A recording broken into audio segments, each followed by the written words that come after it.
मैं जितने भी पार्टिसिपेंट हैं उन सबका इस थिंकैग मास्टर क्लास में स्वागत करता हूं।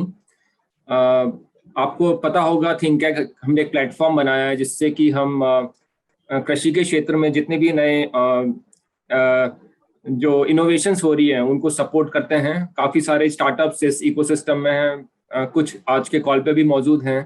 तो हमारा उद्देश्य यही है कि इन स्टार्टअप्स को एक अच्छा प्लेटफॉर्म मिले और ये जो नए प्रोडक्ट्स आ रहे हैं, नए सर्विस मॉडल्स आ रहे हैं, वो किसानों तक पहुंचे, जिससे किसान की आमदनी बढ़े, किसान को लोन लेने में सहायता मिले, किसान को इंश्योरेंस मिले, अच्छे इनपुट मिले। तो ये एक हमने प्लेटफॉर्म बनाया 2 साल पहले और हम काफी इस पे काम कर रहे हैं।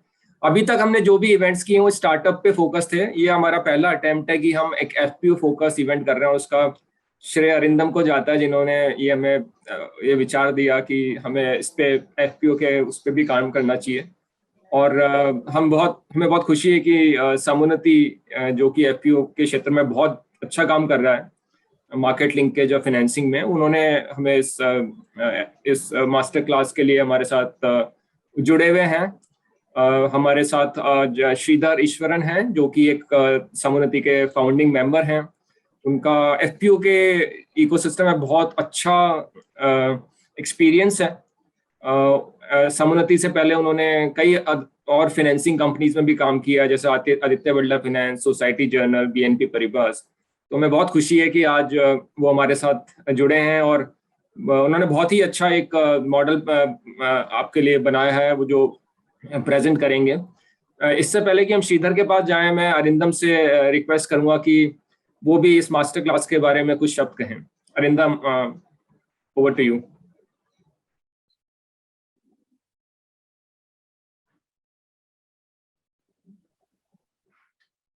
Arindam, you are on mute.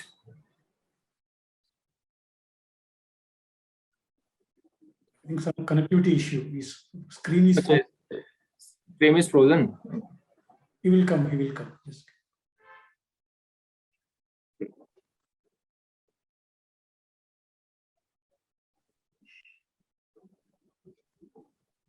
तो he will थोड़ा come. वेट कर लेते हैं, हाँ, Yeah, अरिंदम के लिए। 2 minutes.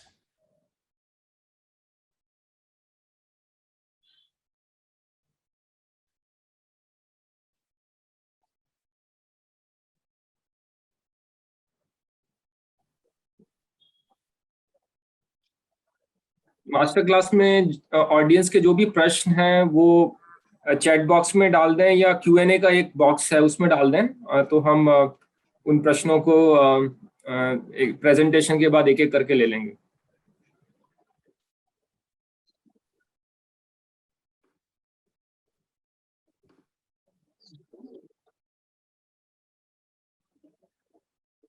अच्छा, एक अरिंदम का मैसेज आया है कि उन्हें थोड़ी प्रॉब्लम हो रही है। श्रीधर, वी कैन स्टार्ट जब शायद प्रेजेंटेशन खत्म हो जाएगा तब अरिंदम को बुला लेंगे। No problem. ठीक है. थैंक्स हेमेंद्र जी. सभियों को नमस्कार. जैसे कि हेमेंद्र जी ने बताया था, मेरा नाम श्रीधर ईश्वर है. मैं समुन्नति फाइनेंस में गए 7 साल से काम कर रहा हूँ. एक कैरियर बैंकर हूँ एंड थोड़े बहुत समुन्नति के बारे में बताता हूँ कि समुन्नति एक नॉन बैंकिंग फाइनेंस कंपनी है जो सिर्फ एग्रीकल्चर क्षेत्र में काम करते हैं. यानी हमारे जो भी प्रोडक्ट, सॉल्यूशन या सर्विसेज होती है वो एग्रीकल्चर के एक्टिविटीज में ही होते हैं. एंड हमने तमिलनाडु में स्टार्ट किया था. आज हम 22 स्टेट में काम कर रहे हैं, जहाँ पे हम सारे जो एग्रीकल्चर के वैल्यू चेन है पूरे इसमें काम करते हैं. वहाँ पे एक इम्पॉर्टेंट कंपोनेंट हमारा जो है एसेट क्लास है, जो है फार्मर प्रोड्यूसर ऑर्गेनाइजेशन है. तो आज की तारीख हमारा मास्टर क्लास एफपीओ के लिए है. एक जानकारी देना चाहूँगा, समुन्नति आज की तारीख में 700 से अधिक एफपीओ के साथ जुड़ा हुआ है. उनको सारा सॉल्यूशंस देते हैं, चाहे वो फिनेंस के रिलेटेड माध्यम से हो या ट्रेनिंग के माध्यम से हो. वो समुन्नति. मेरे पास एक प्रेजेंटेशन है जो मैं अगला 45 मिनट्स तक आपके साथ शेयर करूँगा. उसके बाद हम Q&A लेंगे. With your permission I will start the share screen.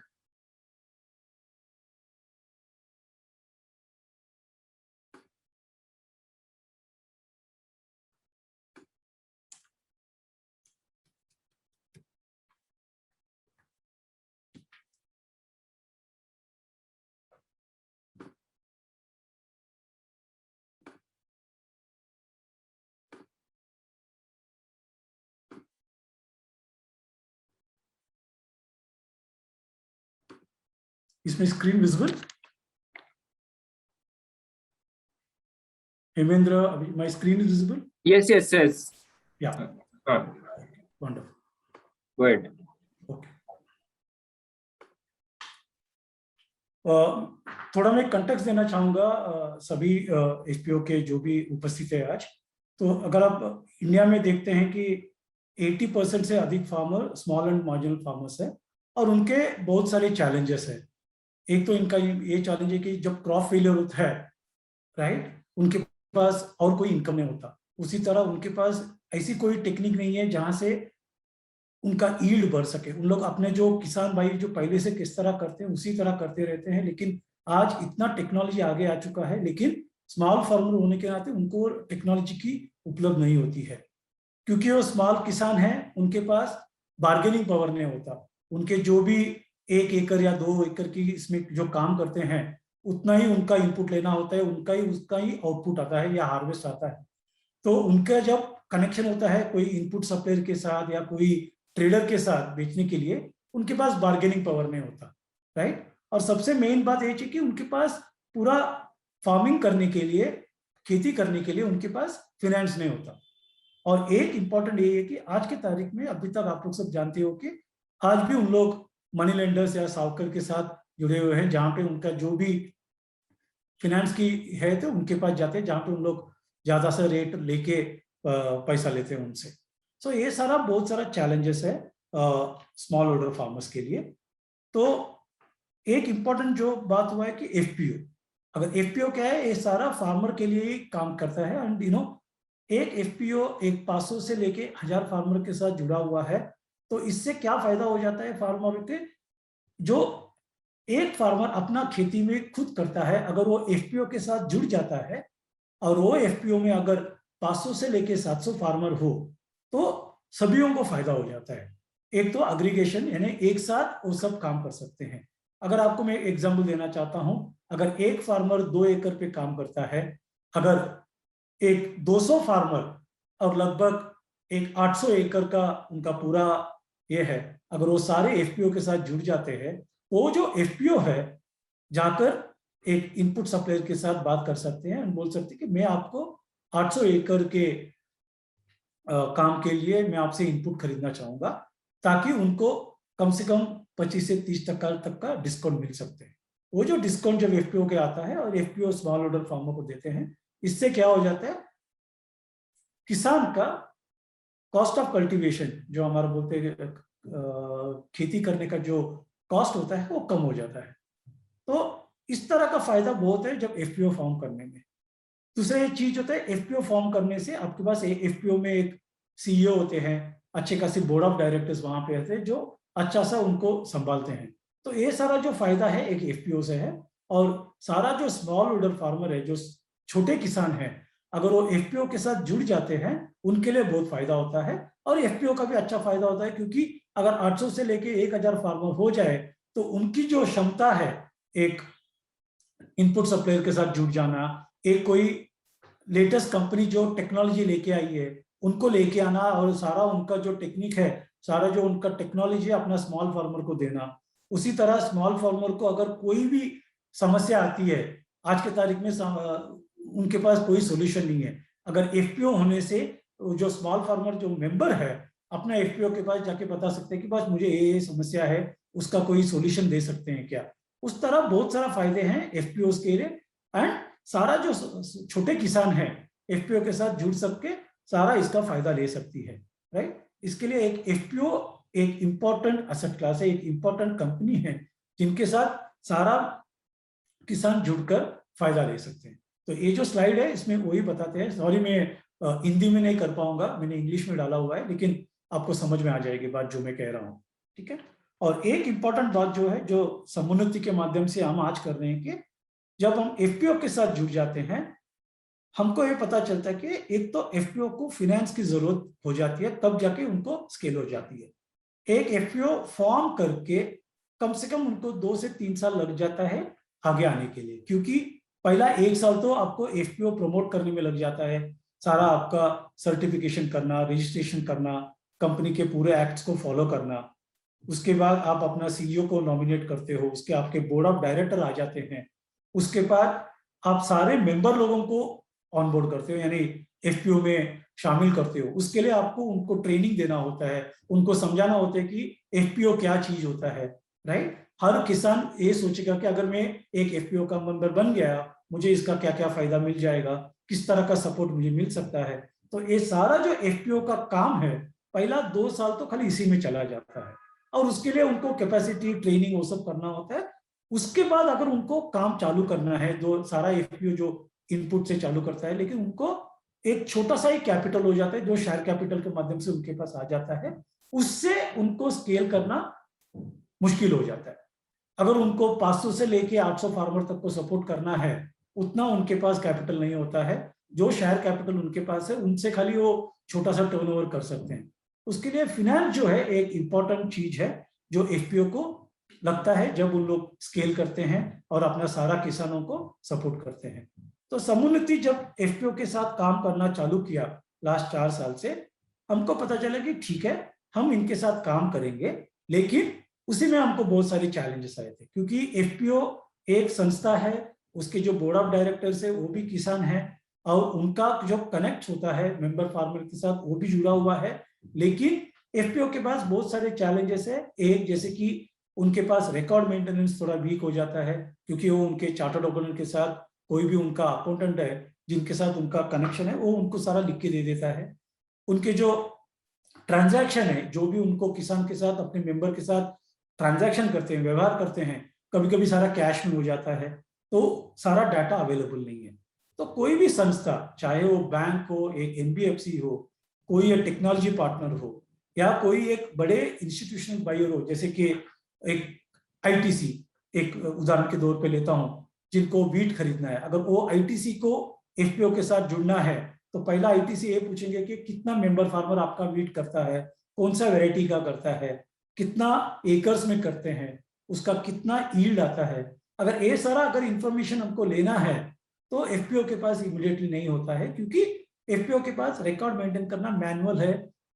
कोई गिने चुने एफपीओ से जहां पे उन लोगों ने लेटेस्ट टूल अप्लाई किया हुआ है, लेकिन बहुत सारे एफपीओ के इस तरह की दिक्कतें आती हैं कि so that the reason FPO के पास सारा इंफॉर्मेशन लेके आने के लिए समुन्नति ने उनके साथ जुड़ के उनको साथ दे रहे हैं कि एक अच्छा सा प्लेटफॉर्म दे समुन्नति को, ताकि एफपीओ अपना मेंबर का पूरा डिटेल्स भी रखे, और उसके पास वो डिटेल से एफपीओ अपना बिजनेस प्लान भी बनाए।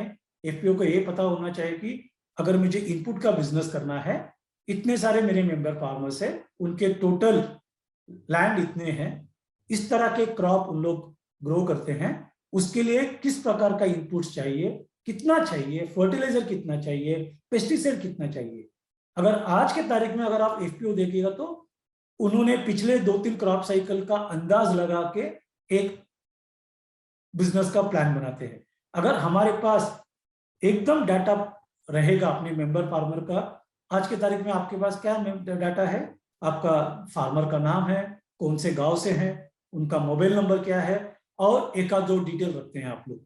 अगर हम और भी डिटेल सारा लेके रख देंगे हमारे पास, तो हमारे को आसानी हो जाएगी किस तरह हमको बिजनेस करना है, इनपुट में हम क्या क्या कर सकते हैं, किस तरह का हमको प्लान करना चाहिए, ताकि हम जो है एफपीओ के मेंबर फार्मर को सारा उपलब्ध कर सके जब उनको सीजन चालू हो जाए। उसी तरह अगर आपके पास डाटा हो, अगर आपको पता है कि ठीक है, मेरे इतना एकरेज में इतने सारे मेंबर सोयाबीन करते हैं, इतने सारे मेंबर वीट करते हैं, तो आपको समझना आ जाएगा कि इसका कितना यील्ड आ सकता है। अगर आपको इतना यील्ड अपेक्षा है, तो आप अपने आप जाके एक बायर के साथ जुड़ सकते हो और उनके साथ बात कर सकते हो कि ठीक है, मैं आपके साथ जुड़ना चाहूंगा, अगला मेरा फसल हार्वेस्ट में मेरा इतना क्विंटल का सोयाबीन आएगा, क्या आप लेंगे, इस तरह का हमारा क्वालिटी है। तो आप अपना जो पूरा एफपीओ का बिजनेस जो है, एक अच्छा से ट्रेडर या बड़े कंपनी या प्रोसेसिंग कंपनी के साथ एक बात करके उनके साथ एक कनेक्ट कर सकते हो। इस तरह की फायदा है अगर आपका रिकॉर्ड मेंटेनेंस एकदम पक्का हो। और कोई भी चीज, चाहे वो बैंक हो या एनबीएफसी हो या टेक्नोलॉजी कंपनी हो या कोई भी बायर या ट्रेडर हो या आपका इनपुट मैन्युफैक्चरर भी हो, उनको बहुत ही अच्छा लगेगा जब आपका डाटा आपके पास एकदम बढ़िया से रखा होगा। तो कल को आपको एक इनपुट सप्लायर का जुड़ना चाहिए, आप उनके साथ बात कर सकते हैं, मेरे 500 मेंबर के करीबन 700 एकड़ में मुझे इस तरह का फर्टिलाइजर चाहिए, मुझे इस तरह का इनपुट चाहिए। तो आपका कितना क्वांटिटी है उसके हिसाब से आप अपने इनपुट सप्लायर के साथ बार्गेन भी कर सकते हैं।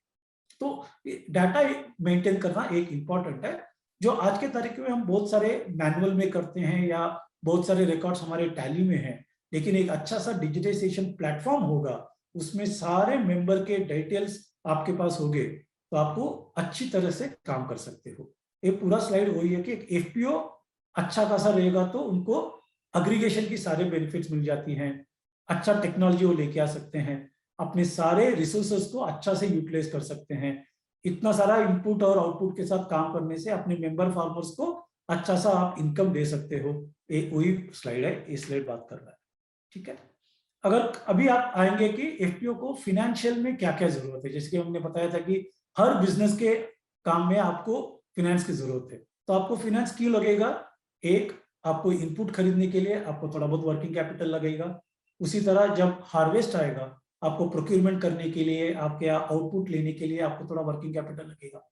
अगर अच्छे खासे एफपीओ है जिनको अपना खुद का गोडाउन बनाना है, कोई एफपीओ अगर फ्रूट्स और वेजिटेबल्स में है, अगर उनको कोल्ड स्टोरेज करना है, बहुत सारे एफपीओ सीड प्रोडक्शन और सीड सर्टिफिकेशन के लिए जाते हैं, उनको अपना पूरा वेयरहाउसिंग करना है, तो उसके लिए आपको एक टर्म लोन लगेगा, जिससे आप एक लॉन्ग टर्म लोन लेके अपने गोडाउन, अपना कोल्ड स्टोरेज, अपना वेयरहाउस भी बना सकते हो। कोई कोई एफपीओ प्रोसेसिंग के लिए जाना चाहता है, जहाँ पे उनको प्रोसेसिंग यूनिट डालना है, वहां पे प्लांट एंड मशीनरी डालना है, आपको वेइंग मशीन लेके आना है, ग्रेडिंग सॉर्टिंग कराना है, उसके लिए भी आपको एक प्रोसेसिंग यूनिट बनाने के लिए वर्किंग टर्म लोन लगेगा। तो ये सारा जो चीज है फिनेंस आपको लगता है। उसी तरह नॉन फाइनेंशियल क्या हो जाता है, अगर आप अपना मेंबर फार्मर्स को समझाना है, उनको पूरा ट्रेनिंग देना है, आपके पास बहुत सारे बोर्ड ऑफ डायरेक्टर्स है, उनके लिए उनके रोल्स एंड रिस्पॉन्सिबिलिटीज का ट्रेनिंग दे सकते हैं। उसी तरह नॉन फाइनेंशियल रीच में आपके पास इतने सारे फार्मर्स है, अगर आपको उनको क्रॉप एडवाइजरी सर्विसेज देना हो या आपको इंश्योरेंस के कुछ सर्विसेज देना हो, आप वो भी ट्रेनिंग कर सकते हो। ये सारे किसान मेंबर्स जो आपके साथ जुड़े हुए हैं, उनको अगर आप सॉइल टेस्टिंग कुछ करना चाहते हो, ये सारा जो नॉन फाइनेंशियल है वो सारा भी सर्विसेज आप लोग दे सकते हो। वो देने के लिए आपको, जैसे बैंक में आप लोन के लिए जाएंगे, बाकी सारे कंपनीज के लिए आप बाकी सर्विसेज के लिए जा सकते हैं जो नॉन फाइनेंशियल है। ये स्लाइड उसी तरह से कह रहा है। ठीक है, अगर एफपीओ को मेंबर फार्मर के लिए क्या क्या चाहिए, एक तो आप अपने मेंबर फार्मर के लिए लोन दिला सकते हो। दूसरा, जैसे कि मैंने बताया था, आपका एक मेन एक्टिविटी आप इनपुट के करते हो, जहां पे आप सारे मेंबर फार्मर के इनपुट्स को एक साथ करके आपको लगता है कि ठीक है, मुझे 500 बैग फर्टिलाइजर लेना है, मेरे को इतना केजी पेस्टिसाइड्स का ये लेना है, राइट। अगर ये सारा करने के लिए, जैसे कि मैंने बताया था, आपके पास अपना शेयर कैपिटल होगा या थोड़ा बहुत वर्किंग कैपिटल आपके बैंक अकाउंट में होगा, लेकिन वो खाली आपको 100 या 150 फार्मर को कर सकते हो। लेकिन अगर आपको सारा 500 से लेके 800 फार्मर तक को सपोर्ट करना है जो आपके मेंबर है, आपको बैंक से एक वर्किंग कैपिटल मिल जाएगा, तो आपको उस हिसाब से सारा इनपुट आप खरीद सकते हो और अपने मेंबर फार्मर्स को उपलब्ध कर सकते हो लोन के माध्यम से। तो इनपुट फाइनेंस एक चीज है जो आप कर सकते हो, जिससे आपका टर्नओवर भी अच्छा बढ़ जाएगा और आपका इनपुट सप्लायर का साथ बार्गेनिंग भी अच्छा खासा हो सकता है। इंफ्रास्ट्रक्चर लोन, जैसे कि मैंने बताया था, अगर आपको गोडाउन बनाना है, प्रोसेसिंग यूनिट डालना है या कोल्ड स्टोरेज करना है, वेयरहाउसिंग करना है, जो भी आपको, या कस्टम वायरिंग सेंटर, हम लोग कस्टम वायरिंग सेंटर भी, बहुत सारे एफपीओ के पास कस्टम वायरिंग सेंटर है, जहाँ पे आप ट्रैक्टर्स रखते हो, टिलर्स रखते हो, जो भी चीज एक फार्मर को चाहिए वो आप इससे कर सकते हो कस्टम वायरिंग सेंटर से, जहाँ पे आपको गवर्नमेंट की सब्सिडी भी हो जाती है, लेकिन वो सब्सिडी खाली कभी 50% मिल जाता है, कभी 60% मिल जाता है, बाकी जो आपको 20% या 25% चाहिए लोन के माध्यम से आपको बैंक से मिल सकता है, वो होता है इंफ्रास्ट्रक्चर लोन। और एक लोन होता है जो प्रोक्यूरमेंट आउटपुट, जब आप मेंबर फार्मर से हार्वेस्ट में खरीदते हो, आज के तारीख में आपका जो किसान भाई है वो जाके लोकल ट्रेड में ट्रेडर या एग्रीगेटर के पास बेच सकता है कम दरों में। क्यों? आप प्रोक्यूर करके उसको ग्रेडिंग सॉर्टिंग करके या छोटा सा प्रोसेसिंग करके अगर आप आगे बेचते हो, कोई ट्रेडर को, कोई प्रोसेसर को या कोई बड़े कंपनी को, ये सारा जो आप पूरा करते हो आपको कम से कम 20 से 25 दिन लग सकता है। आपका किसान मेंबर तब तक रुक नहीं पाएगा, तो उसके लिए वो आज की तारीख में जाके लोकल इसमें बेच सकते हैं। तो आप क्या कर सकते हो, बैंक से एक प्रोक्यूरमेंट लोन ले सकते हो, वर्किंग कैपिटल, जिससे आप अपने मेंबर फार्मर को इमीडिएटली पेमेंट कर सकते हो। तो मेंबर फार्मर भी आपका खुश है, क्योंकि जिस दिन उसने आपको एफपीओ को अपना हार्वेस्ट कमोडिटी बेचा, उसी दिन उसको पैसा मिल गया। और एफपीओ को 10 से 15 दिन के बाद जब बायर पेमेंट करेगा, उस पेमेंट से आप अपना जो भी लोन लिया रहेगा किसी भी बैंक के साथ, आप उसको रिपे कर सकते हो। इस तरह प्रोक्योरमेंट लोन भी आपको लेना उचित रहेगा। ठीक है, तो ये इससे अलावा मेरे हिसाब से कोई भी एफपीओ को और कोई लोन की आवश्यकता नहीं है, इतनी ही इंपॉर्टेंट है। ठीक है, अभी जब आप लोन लेते हैं, ये इंपॉर्टेंट है कि आपको बैंक या एनबीएफसी के पास जाना होता है। तो कोई भी बैंक या एनबीएफसी अपना प्रोसेस के हिसाब से एफपीओ के पास 2-3 चीज जरूर देखेगा, जो क्वालिटेटिव बोलते हैं और क्वांटिटेटिव। जैसे कि गवर्नेंस यानी एफपीओ के बोर्ड ऑफ डायरेक्टर्स कैसे हैं, क्या उनका मेंबर्स के साथ कनेक्शन बहुत अच्छा है, उन्होंने अपना एजीएम ढंग से किया हुआ है, सारा जो minutes of the records maintain किया हुआ है, जो भी कंपनीज के एक्ट के हिसाब से जो है उन्होंने अपना काम सही तरह से किया हुआ है। तो गवर्नेंस एक बहुत बड़ा इंपॉर्टेंट फैक्टर है जो एफपीओ को ध्यान में रखना चाहिए। जो हर एक्सटर्नल लाइक बैंक या कोई भी कंपनी आपके साथ जुड़ना चाहेगा, वो गवर्नेंस को पहला देखेगा। आउटरीच वो ये कहेगा कि आप कौन से डिस्ट्रिक्ट में काम करते हो, कितने मेंबर के साथ जुड़े हुए हो, कितने एकर्स में काम करते हो, कितने विलेज है, राइट। और आज अगर आप 500 मेंबर के साथ काम करते हो, आगे आप क्षमता रखते हो कि 1000 के साथ भी आप जुड़ सकते हो। आउटरीच जो है वो हम लोग देखते हैं कि आज के तारीख में एक एफपीओ बोलेगा ठीक है हम 500 से काम चालू करते हैं, लेकिन आप जो काम करते हैं शायद वो 50 किलोमीटर रहेगा, लेकिन आप जो है अपना रीच जो है आप 100 किलोमीटर तक भी जा सकते हो, ताकि आप 500 से लेके 1500 मेंबर तक को ऑनबोर्ड कर सकते हो। उस तरह का भी एक अच्छा खासा आपके पास प्लान रहेगा, तो सामने वाला जो भी रहेगा आपके साथ वो आपके साथ जुड़ सकता है। तो आप बैंक या एनबीएफसी और जिनसे भी आप बात कर सकते हो, आप बोल सकते हैं कि अभी हम 500 के साथ जुड़े हैं, लेकिन हम इतना ताकत या क्षमता रखते हैं कि हम आगे जाके और 1000 मेंबर को ऐड कर सकते हो। वो आउटरीच होता है। कंप्लेंट्स एकदम इंपॉर्टेंट है, आप सभी लोग जानते हो हर एफपीओ अपना कंप्लेंट्स को अच्छा से रखना चाहिए, क्योंकि आप लोग इनपुट करते हो, आउटपुट भी करते हो, कोई कोई एफपीओ प्रोसेसिंग भी करता है। तो आपके पास सारे लाइसेंसेस होना चाहिए और उसको आप प्रॉपर तरीके से रख के रिन्यू भी करना चाहिए, ताकि आप जो हो लीगली कंप्लेंट हो, आपको कोई पेनाल्टी या कुछ लगे ना। तो कोई भी बैंक या देखिए आपके साथ जुड़ना चाहेगा, तो पहला ये करेगा कि ठीक है आपका गवर्नेंस अच्छा खासा है, आपके मेंबर फार्मर के साथ एंगेजमेंट बहुत अच्छा हो रहा है, आपका कंप्लेंट जो है आपने अच्छे तरह से मेंटेन किया हुआ है, राइट। बाद में आता है मैनेजमेंट एंड ऑपरेशंस। ये बहुत ही इंपॉर्टेंट है।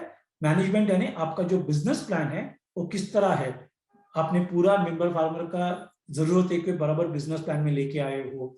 अगर आपने खाली एक सोयाबीन में काम कर रहे हो, तो सोयाबीन के सारे जो रिक्वायरमेंट है आपने कैप्चर किया है, बट लेकिन आपको ये भी पता चलेगा कि आपका मेंबर फार्मर जो है सोयाबीन के अलावा और भी कोई कमोडिटी करता है, कोई कोई जन फ्रूट्स एंड वेजिटेबल्स भी करते होंगे।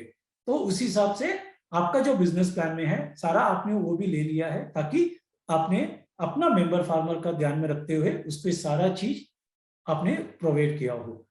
सो जब बिजनेस प्लान बन जाता है, एफपीओ जब बनता है, हम खाली एक वैल्यू चेन पे बनाते हैं पूरा बिजनेस प्लान, लेकिन आगे जाके इस तरह होगा कि जब सोयाबीन चाहिए वो मेंबर एफपीओ के पास आएगा, अगर बाकी कोई भी चीज चाहिए वो अपना लोकल ट्रेडर या लोकल शॉपकीपर पर जाता है, लेकिन एफपीओ को सारा चीज मेंबर फार्मर को जो चाहिए उसको ध्यान में रख के अपना प्लान करना चाहिए। तो मैनेजमेंट एकदम इंपॉर्टेंट है। उसी तरह मैनेजमेंट में ये भी चीज है कि अगर एफपीओ का एक्टिविटी इनपुट में है, आउटपुट में है, मार्केटिंग में होना चाहिए, फिनेंस में होना चाहिए, ऑपरेशंस में होना चाहिए, मैनेजमेंट इस तरह होना चाहिए कि हर आदमी सब चीज नहीं कर पाएगा। तो बोर्ड ऑफ डायरेक्टर्स और सीईओ और स्टाफ जो होता है, आप लोग अपना रिस्पॉन्सिबिलिटी को डिवाइड कर सकते हो। ठीक है, 2 जन अपना पूरा ऑपरेशंस देख लीजिएगा, 2 जन अपना मार्केटिंग को देख लीजिएगा, 2 जन जो फिनेंस रिलेटेड अच्छा कैसे जानकारी रखते हो, शायद वो अपना बैंक के साथ जुड़ जाए, एनबीएफसी के साथ जुड़ जाए, उनको पूरा एक्सप्लेन करे कि एफपीओ के बारे में। और 2-3 जो बोर्ड ऑफ डायरेक्टर्स होते हैं कि जो जिनका रिस्पेक्ट गांव में बहुत बढ़िया है, उनको आप अपना मेंबर एंगेजमेंट में जोड़ सकते हो, ताकि सारा जो ट्रेनिंग है, सारा जो मेंबर की जो रिक्वायरमेंट है, ये बोर्ड ऑफ डायरेक्टर के थ्रू आप कर सकते हो। उस तरह अगर आपका मैनेजमेंट अच्छा खासा अपने रोल्स एंड रिस्पॉन्सिबिलिटीज को करके दे दिया, तो एफपीओ का ऑपरेशंस करना बहुत ही आसान हो जाएगा। लास्ट में टेक्नोलॉजी, जो जैसे कि हमने बताया था कि हम अभी भी जो भी हम पहले से करते आ रहे हैं वही कर रहे हैं, लेकिन आज के तारीख में जैसे कि हेमेंद्र जी ने भी स्टार्टिंग में बताया था कि बहुत सारे जो एक एग्रीकल्चर टेक्नोलॉजी आए हुए हैं इस क्षेत्र में, हमें उनका लाभ होना चाहिए। तो अभी ये जो टेक्नोलॉजी कंपनी है, इन लोग किस तरह एफपीओ के साथ जुड़ेंगे, तब उनको पता चलेगा कि एफपीओ का काम अच्छा चल रहा है, एफपीओ के पास अच्छे खासे मेंबर्स है और मेंबर्स भी अच्छे से जुड़े हुए हैं। तो क्या हो जाता है, एक टेक्नोलॉजी जो कंपनी है उनको एफपीओ के साथ काम करने के लिए आसान हो जाती है, क्योंकि एक एफपीओ 200 फार्मर के साथ इमीडिएटली टेक्नोलॉजी जो है लेके जा सकती है। यही है इंपॉर्टेंट। एक कोई भी असेसमेंट बैंक से आता है या एनबीएफसी आता है, ये सारा चीज देखते हैं। उसी तरह आप लोगों का अकाउंट्स किस तरह मेंटेन किया हुआ है, जैसे कि मैंने बताया था, बहुत सारे जन मैनुअल करते हैं या अपने चार्टर्ड अकाउंटेंट को देते हैं कि ताकि वो पूरा आपका अकाउंट्स मेंटेन करे। कोई कोई जन अपना खुद का टैली पैकेज रखा हो, लेकिन वो टैली अकाउंट करने के लिए कभी कभी आप डिले कर जाते हैं। अगर आप लोग ने अपना अकाउंट्स अच्छी तरह से, जो हर दिन का ट्रांजैक्शन है आपने अकाउंटिंग कर दिया, जो भी आपका लेन देन का व्यवहार अपने मेंबर फार्मर से है वो आपने अपने बैंक अकाउंट में भी जमा कर दिया, अगर इस तरह का आपका अकाउंट्स अच्छा खासा हो, कोई भी आदमी आपके साथ जुड़ सकता है तो उनको अच्छा लगेगा। अगर आपको कोई बोलेगा कि ठीक है मेरे को गया 2 महीने का आपका टर्नओवर बताइए, आप बता सकते हो ठीक है ये मेरा खरीफ सीजन में इतना मैंने इनपुट मेरे मेंबर फार्मर्स को बेचा है, आपके पास सारा रिपोर्ट आपके हाथ में आ गया। तो अगर इस तरह का अगर हम रिकॉर्ड मेंटेन करते हैं, और क्योंकि आपको लोन भी चाहिए होगा, हर जो बैंक आपके साथ जुड़ेगा आपको यही कहेगा कि मुझे आपके ऑडिटेड फिनेंस दीजिएगा, आपका बैलेंस शीट बताइएगा, आपका प्रॉफिट एंड लॉस बताइएगा। तो अगर आप उनको सही वक्त पे सारा चीज दे देंगे, आसानी हो जाएगी हर बैंक को कि ठीक है हम इन एफपीओ के साथ जुड़ सकते हैं। उनको भी इतना आसानी हो जाएगी कि ठीक है जो जो डाटा आपने उनको दिया हुआ है उसके हिसाब से उनको लोन देने में भी कितना लोन दे सकते हैं, एक डिसीजन लेने में आसानी होगी। ये पूरा स्लाइड उसके बारे में बात कर रहा है। ठीक है, जैसे कि मैंने बताया था, अभी हम इसमें आते हैं कि एफपीओ को किस तरह तैयार होना चाहिए कि ताकि उन लोग बैंक और एनबीएफसी के साथ लोन ले सकते हैं। जैसे कि मैंने बताया था कि हर एफपीओ का इंपॉर्टेंट होता है कि 2 ही एक्टिविटी जो इंपॉर्टेंट हर एफपीओ करता है, एक इनपुट में करता है, एक आउटपुट में करता है। बहुत सारे एफपीओ जो है जो 7 से 10 साल तक का काम कर रहे हैं, जो मेच्योरिटी लेवल आ गया, उन लोग एक स्टेप आगे जाके अपना खुद का प्रोसेसिंग यूनिट करते हैं। लेकिन आज हम लोग देखेंगे कम से कम 90% ऑफ द एफपीओ जो है एक नेसेंट स्टेज में, ताकि नए हैं, यानी 1 से लेके 5 साल तक की है।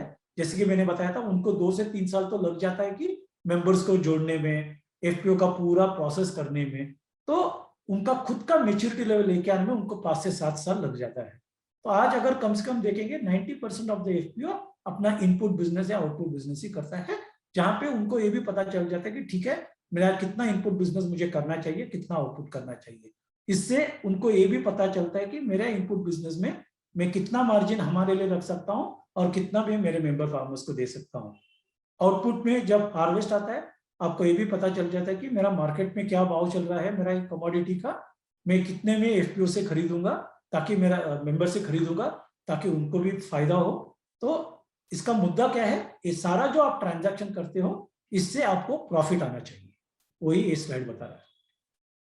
आगे आप जाएंगे तो आपका पूरा पर्पस बिजनेस क्या है, आपको फर्स्ट प्रॉफिट बनाना है। जितना आप प्रॉफिट बनाएंगे और जितना आप अपना मेंबर फार्मर को हर सर्विस उपलब्ध करेंगे, उतना आपका एफपीओ सक्सेसफुल है। कोई भी एफपीओ मेरे हिसाब से अगर हम मानेंगे कि सक्सेसफुल एफपीओ कौन है, हम वो सक्सेसफुल एफपीओ को टर्नओवर या प्रॉफिट से नहीं जोड़ेंगे। हमको सक्सेसफुल एफपीओ उसी को कहना है जो हर किसान, हर मेंबर के साथ ट्रांजैक्शन करने हो। उसी तरह हर मेंबर जो कहता है कि मैं मेरा एफपीओ के साथ काम करूंगा, मेरा एफपीओ मुझे सारा सर्विसेज दे रहा है, मेरे हिसाब से वही सक्सेसफुल एफपीओ है। तो 2 ही चीज है, एफपीओ अपना बिजनेस करने से प्रॉफिट्स आ जाता है, सारा प्रॉफिट्स आप मेंबर से भी शेयर कर सकते हो, उनको अच्छा सा डिस्काउंट दे सकते हो, उनको उनका हार्वेस्ट में अच्छा प्राइस दिला सकते हो। मेजर इंपॉर्टेंट है आप हर मेंबर को सेटिस्फाई कर सकते हो, उनको खुशी रख सकते हो। उस हिसाब से आपको अपना बिजनेस करना है, ठीक है। अगर इसमें करेंगे तो सबसे इंपॉर्टेंट बात कोई भी एफपीओ को चाहिए रहेगा, अपना बिजनेस प्लान बनाए। आप लोगों ने अपना बिजनेस प्लान बनाया होगा, लेकिन आज के तारीख में हम कभी भी अपना बिजनेस प्लान के साथ वैलिडेट नहीं करते हैं। तो हर एफपीओ को अपना बिजनेस प्लान इस तरह बनाना चाहिए कि कम से कम 3 से 5 साल आप किस तरह काम करेंगे। शायद आप ये नहीं सोच सकते, ऐसा नहीं करेंगे कि ठीक है मेरे पास ये एरिया में 2000 किसान हैं, ये 2000 को मैं मेंबर बना दूंगा, इन सबके पास गेहूं और सोयाबीन है, ठीक है मैं मेरा 5 करोड़ का टर्नओवर का बिजनेस प्लान बनाता हूँ। वो तो एकदम इजी है बना, लेकिन आपको ये ध्यान में रखना चाहिए कि बस ये करने के लिए मुझे क्या क्या चाहिए।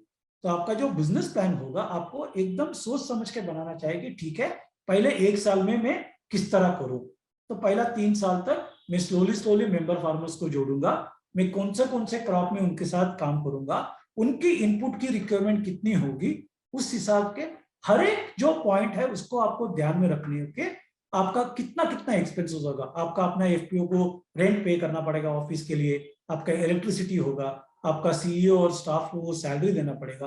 वो सारा चीज आपको मद्देनजर रखते हुए आपको इस तरह बिजनेस प्लान बनाना है, तो जो रियलिस्टिक हो सो वास्तव में उसी तरह काम करेंगे। अगर हम बोलेंगे 5 करोड़ का मेरा टर्नओवर में बनाऊंगा और आपने खाली 50 लाख किया है, तो देखिए कितना बड़ा डिफरेंस है। अगर आपने 1 करोड़ का टर्नओवर बिजनेस प्लान में किया और आपने 80 लाख अचीव किया, तभी भी ठीक है। अगर आप 1 करोड़ बोल के 1 करोड़ 10 लाख किया, बहुत ही बढ़िया। लेकिन हम 1 करोड़ बोल के बिजनेस प्लान में खाली हम 20 ही लाख करते हैं, तो गैप है। तो उसके लिए हमको इतना ध्यान से बिजनेस प्लान करना हो ताकि किसी के साथ आप जुड़ जाएंगे उनको भी पता चल जाए कि ये बिजनेस प्लान एफपीओ अच्छी तरह से बनाया हुआ है, जो रियलिस्टिक है, जो वास्तव में ये काम कर सकते हैं और उनके मेंबर फार्मर के साथ जुड़ सकते हैं। वही पहला पॉइंट है। आपका जो बिजनेस प्लान है आपको 3 से लेकर 5 साल तक का बना सकते हो, लेकिन आपको ये सोचना चाहिए कि मैं पहला 2 साल में कितना कर सकता हूं और उस हिसाब से मैं आगे जाके स्लोली मेरा परसेंटेज बढ़ाऊंगा। 30 लाख से मैं 50 तक जाऊंगा, 50 से लेके 1 करोड़ तक जाऊंगा। उस तरह आपको करना चाहिए, ताकि ये नहीं कि पहला साल में मैं 5 करोड़ का टर्नओवर करूं। उस तरह बिजनेस प्लान करने से किसी को आइडिया नहीं आएगा। दूसरा चीज यही है कि अच्छा बिजनेस प्लान करने से आप किसी के साथ भी कनेक्ट कर सकते हो।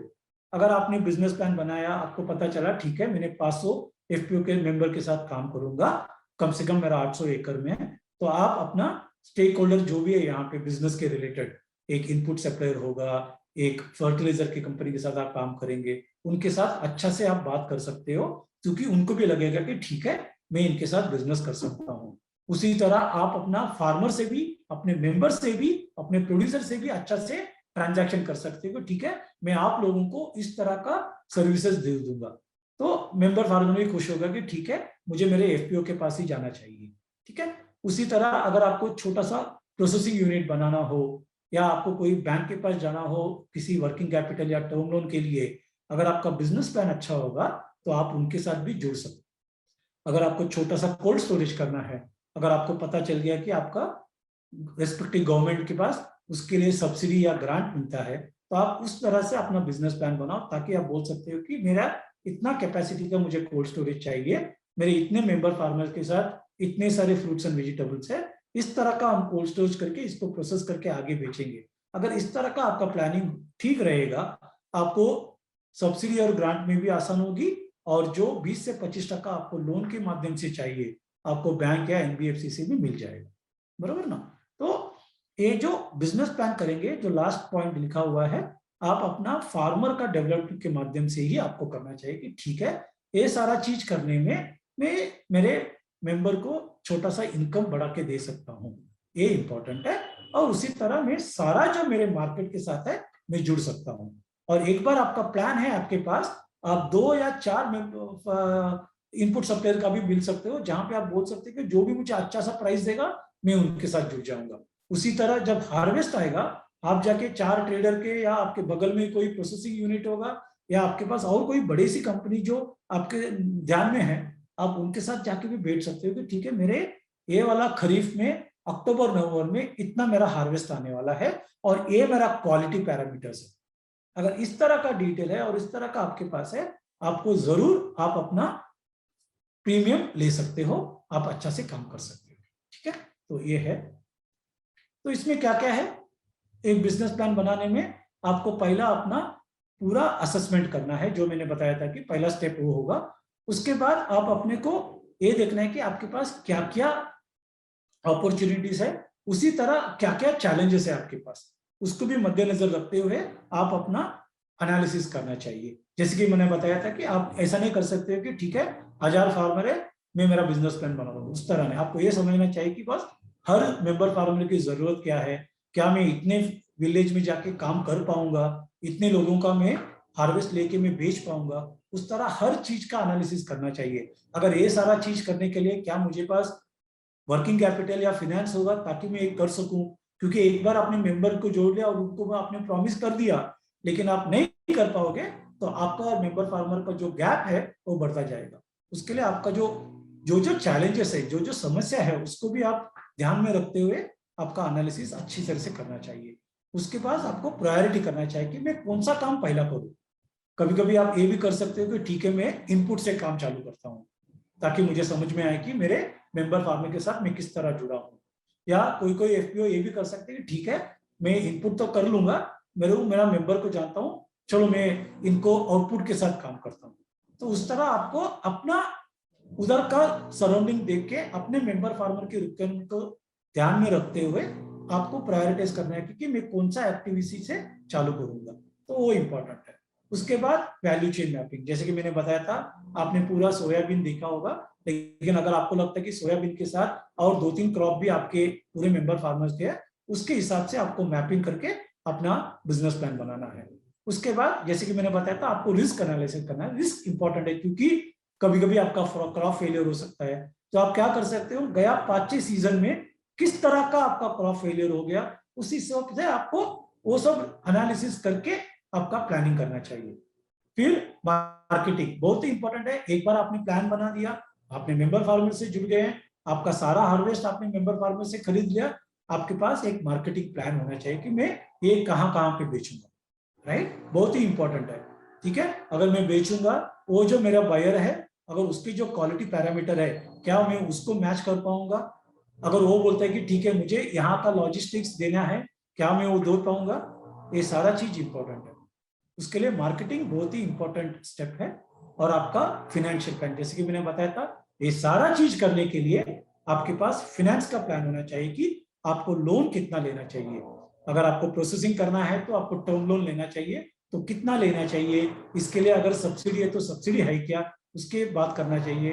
अगर आपको खाली इनपुट और आउटपुट में काम करना है तो शॉर्ट टर्म में आपको 30 से लेके 90 डेज, 1 महीने से लेके 3 महीने के लिए एक्टिविटी के लिए चाहिए, तो उसके लिए आपको कितना वर्किंग कैपिटल चाहिए, ये सारा फाइनेंशियल प्लान आपको करना है।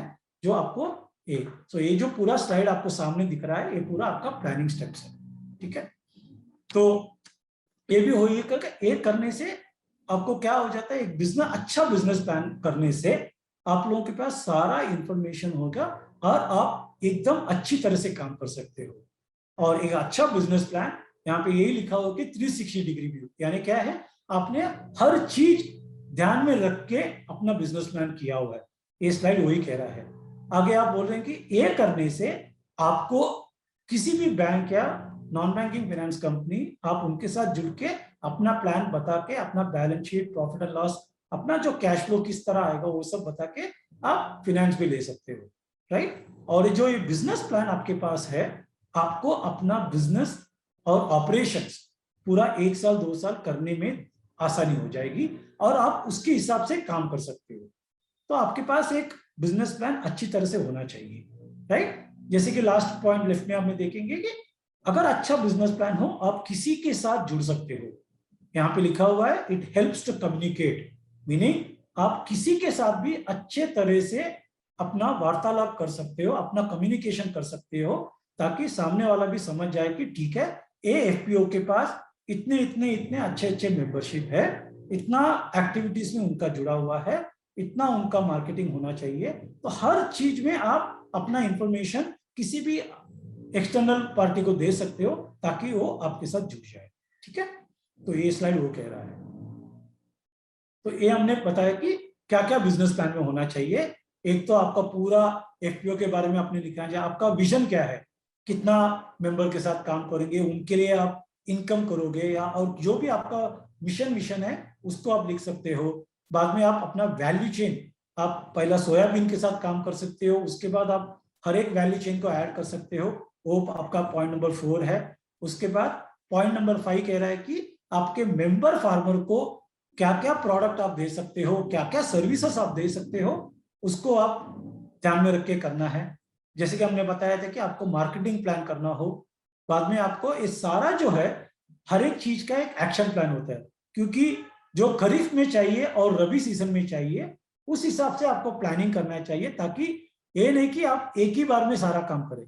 आपको ये बराबर पता होना चाहिए कि ठीक है खरीफ में मुझे ये चीज लगेगा, तो उस हिसाब से आप प्लानिंग करके खरीफ के सारे जो रिक्वायरमेंट्स है उसको पूरा कीजिएगा। लेकिन आपको रबी भी काम ध्यान में रख के उस हिसाब से काम करना है। तो आपका बिजनेस प्लान में दोनों होगा, लेकिन वो प्लानिंग करने से आप अच्छा से कर सकते हो कि ठीक है रबी सीजन में मुझे क्या क्या करना चाहिए, खरीफ में मुझे क्या क्या करना चाहिए।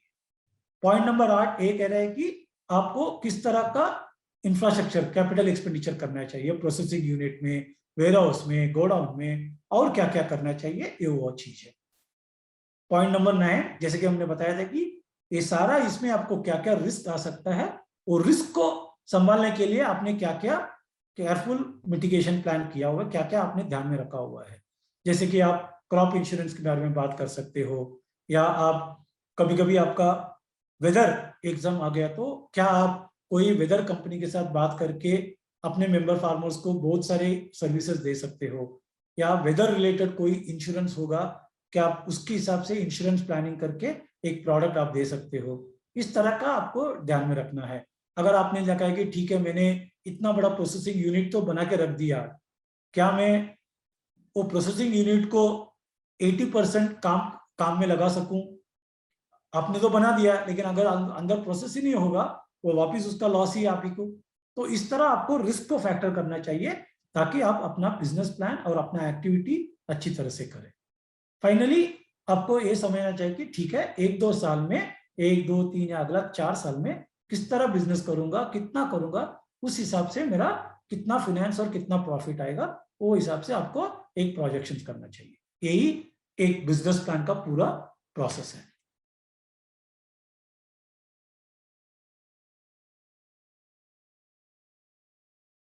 ठीक है, जैसे कि मैंने बताया था आपको इतने सारी चीज देखना है कि आप कितना एरिया में अपना काम करेंगे। आपको इतना पता होना चाहिए कि इसमें ईल्ड कितना होगा, कितने मेंबर फार्मर्स इसमें आ सकते हैं, अगर इतने हैं तो इनका इनपुट अवेलेबिलिटी क्या होगा, अगर अगर मैं प्रोसेसिंग में जाना चाहूँ तो मेरा ग्रेडिंग सॉर्टिंग प्रोसेसिंग किस तरह होना चाहिए, और ये सारा चीज करने के लिए मेरा खर्चा कितना होगा 1 एकड़ के लिए, उसके हिसाब से आप अपना प्रोक्योरमेंट प्लान कर सकते हो, अपना इनपुट प्लान कर सकते हो। अगर सारा सर्विसेज दिया 1 एकड़ में कितना इनकम आ सकता है। जैसे कि मैंने बताया था आपका मार्केटिंग किस तरह होना चाहिए, और अगर आप फ्रूट्स एंड वेजिटेबल्स में हो आपको ये भी ध्यान में रखना चाहिए कि बस पेरिशेबिलिटी कितना होना चाहिए, क्योंकि बहुत सारे फ्रूट्स एंड वेजिटेबल्स 2 दिन में उसका क्वालिटी चेंज हो जाता है, वो नुकसान हो सकता है, खराब हो जाते हैं। आपको ये भी ध्यान, जो भी एफपीओ फ्रूट्स एंड वेजिटेबल्स में उनको तो ये ध्यान में रखना चाहिए। और कोई कोई एफपीओ जो मईज में हो और किसी में हो, आप लोगों को पता है कि वो मॉइस्चर किस तरह मेंटेन करना चाहिए। अगर ये सारा चीज आप अपना रखते हो, ये इंपॉर्टेंट है आपके लिए। और वेरी इंपॉर्टेंट, प्राइस, इनपुट का क्या प्राइस चलता है, आउटपुट में अपना कमोडिटी का प्राइस क्या होता है, किस तरह फ्लक्चुएट हो जाता है, ये सारा चीज अगर आप थोड़ा ध्यान में रखेंगे आपको अपना बिजनेस करने में आसानी हो जाएगी। और उसी तरह आपके साथ मेंबर के साथ जुड़, क्योंकि मेंबर आपके पास आएगा और यही कहेगा कि आज आप इनपुट मेरे को कितने में बेच रहे हो, अगर मैं मेरा हार्वेस्ट लाके आपको भेजूं मेरे को आप क्या भाव देंगे, क्योंकि मेंबर हमेशा अपना लोकल ट्रेडर के साथ कंपेयर करेगा। तो ये जो प्राइस का जो फ्लक्चुएशन है इसको आपको ध्यान में रख के आपका बिजनेस आपको करना चाहिए। ठीक है, तो एफपीओ को क्या क्या बिजनेस अपॉर्चुनिटी है, जैसे कि हमने बताया था, एक आपका इनपुट सप्लाई जो सबसे आसान है, हर एफपीओ इनपुट से ही चालू करता है, जहां तो उनको पता है कि कितना सीड्स लेना है, कितना फर्टिलाइजर लेना है, आप अपना सारा लाइसेंसेस लेते हो। बड़े बड़े एफपीओ तो ये इनपुट सप्लायर के साथ लेके अपना खुद का लाइसेंस भी लेके रखा हुआ है ताकि ज्यादा बिजनेस करे और ज्यादा मार्जिन पाए। तो इनपुट सप्लाई आप सबको पता है। और बहुत सारे एफपीओ तो स्प्रेयर्स भी रखते हैं, पंप सेट रखते हैं, क्योंकि यहाँ पे भी इरिगेशन है, कहाँ पे भी आपका टारपालिन चाहिए आप वो भी करते हो। उसके हिसाब से कस्टम वायरिंग सेंटर, अगर एफपीओ को जाने के ठीक है आज के तारीख में मेरा किसान मेंबर जो है दूसरे किसान से ट्रैक्टर ले लेता है घर पे, क्या मैं अपना एफपीओ खुद का कस्टम वायरिंग सेंटर लगाऊं जहां पे मुझे सब्सिडी मिलाएगा, जहां पे ट्रैक्टर, पावर टिलर और सारा जो चीज मेरे मेंबर फार्मर को चाहिए मैं सारा उपलब्ध कर दूं, उनको एक डिस्काउंट में दे दूं। उस तरह का बिजनेस मॉडल भी आप अच्छा अपॉर्चुनिटी आप कर सकते हो। जैसे कि मैंने बताया था बहुत सारे गवर्नमेंट इसके लिए आपको सब्सिडी भी देती है कस्टम वायरिंग सेंटर के लिए। और बहुत ही इंपॉर्टेंट है आपका टेक्नोलॉजी जो है, जो भी नए नए टेक्नोलॉजी आते हैं आप अपना मेंबर फार्मर को लेके जा सकते हो। इतना अपॉर्चुनिटी एफपीओ के पास है। पोस्ट हार्वेस्ट में जैसे कि मैंने बताया था आप सारा जो मेंबर के जो कमोडिटीज है आप ले सकते हो अग्रीगेट करके, और उस हिसाब से आप अपना मार्केटिंग कर सकते हो। चाहे आप बल्क मार्केटिंग मंडी के साथ कर सकते हो, कोई बड़ा होलसेलर ट्रेडर के साथ कर सकते हो, या कोई इंस्टीट्यूशनल बायर के साथ करते हो, जहां पे आप जाके बोल सकते हो कि ये मेरा क्वालिटी पैरामीटर है, ये मेरे इतने मेट्रिक टन आएंगे, मैं आपके साथ जुड़ना चाहूंगा। या कोई अच्छा खासा आपके 50 से 100 किलोमीटर में अच्छा प्रोसेसिंग यूनिट हो, तो आप इसमें क्या इंपॉर्टेंट है हर एफपीओ ध्यान में रखना चाहिए कि ये मेरा किसी से भी जुड़ने से बाकी सब कॉस्ट जो होता है, एक अपना खरीदी, दूसरा आपको आपका वेयरहाउसिंग का कॉस्ट देखना चाहिए अगर आप वेयरहाउस में हो तो। अगर आपको लगता है कि ठीक है मेरा खुद का ट्रक मुझे लेके जाना है बायर के पास, तो ट्रक का कितना रेंट होगा, किराया कितना होगा, ये सारा चीज आपको ध्यान में रख के आपका ट्रांजैक्शन करना चाहिए। उसी तरह आपको अपॉर्चुनिटी है एक प्राइमरी प्रोसेसिंग करने के लिए, सॉर्टिंग, ड्राइंग। ये करने से क्या हो जाता है आपको खुद को पता है कि आपको जब भी आप किसी के साथ जुड़ जाते हो आपको 15 से 20% ज्यादा प्राइस मिल सकता है, जिससे आप अपना मेंबर फार्मर को भी थोड़ा पास ऑन कर सकते हो। इंश्योरेंस जैसे कि मैंने बताया था, क्रॉप इंश्योरेंस, फार्म मशीन के जो इंश्योरेंस है, इस सारा पे भी आपका सर्विसेज आप अपना मेंबर फार्मर को दे सकते हो। आप इंश्योरेंस कंपनीज को जुड़ के ये सारा दे सकते हो। वेरी इंपॉर्टेंट, बहुत सारे एफपीओ आजकल ऑर्गेनिक में जा रहे हो, बहुत सारे एफपीओ के पास इतना अच्छा खासा कमोडिटी है जो प्रोसेस होने के बाद, लेकिन आज आप लोकल में बेच रहे हो, लेकिन आपके पास ये भी अपॉर्चुनिटी हो सकता है कि आप इसको एक्सपोर्ट करें।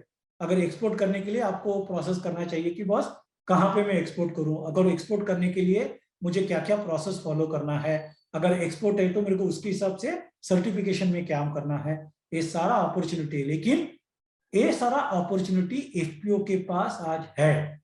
तो एफपीओ जो अच्छा काम कर रही है, आपको ये भी देखना चाहिए कि क्या मेरे कमोडिटी जो मैंने मेंबर फार्मर से लिया है, मैंने जो खुद का प्रोसेसिंग किया हुआ है, क्या मैं अपना ब्रांड बना के इसको एक्सपोर्ट में बेचूं ताकि मुझे अच्छा से प्राइस मिल जाए।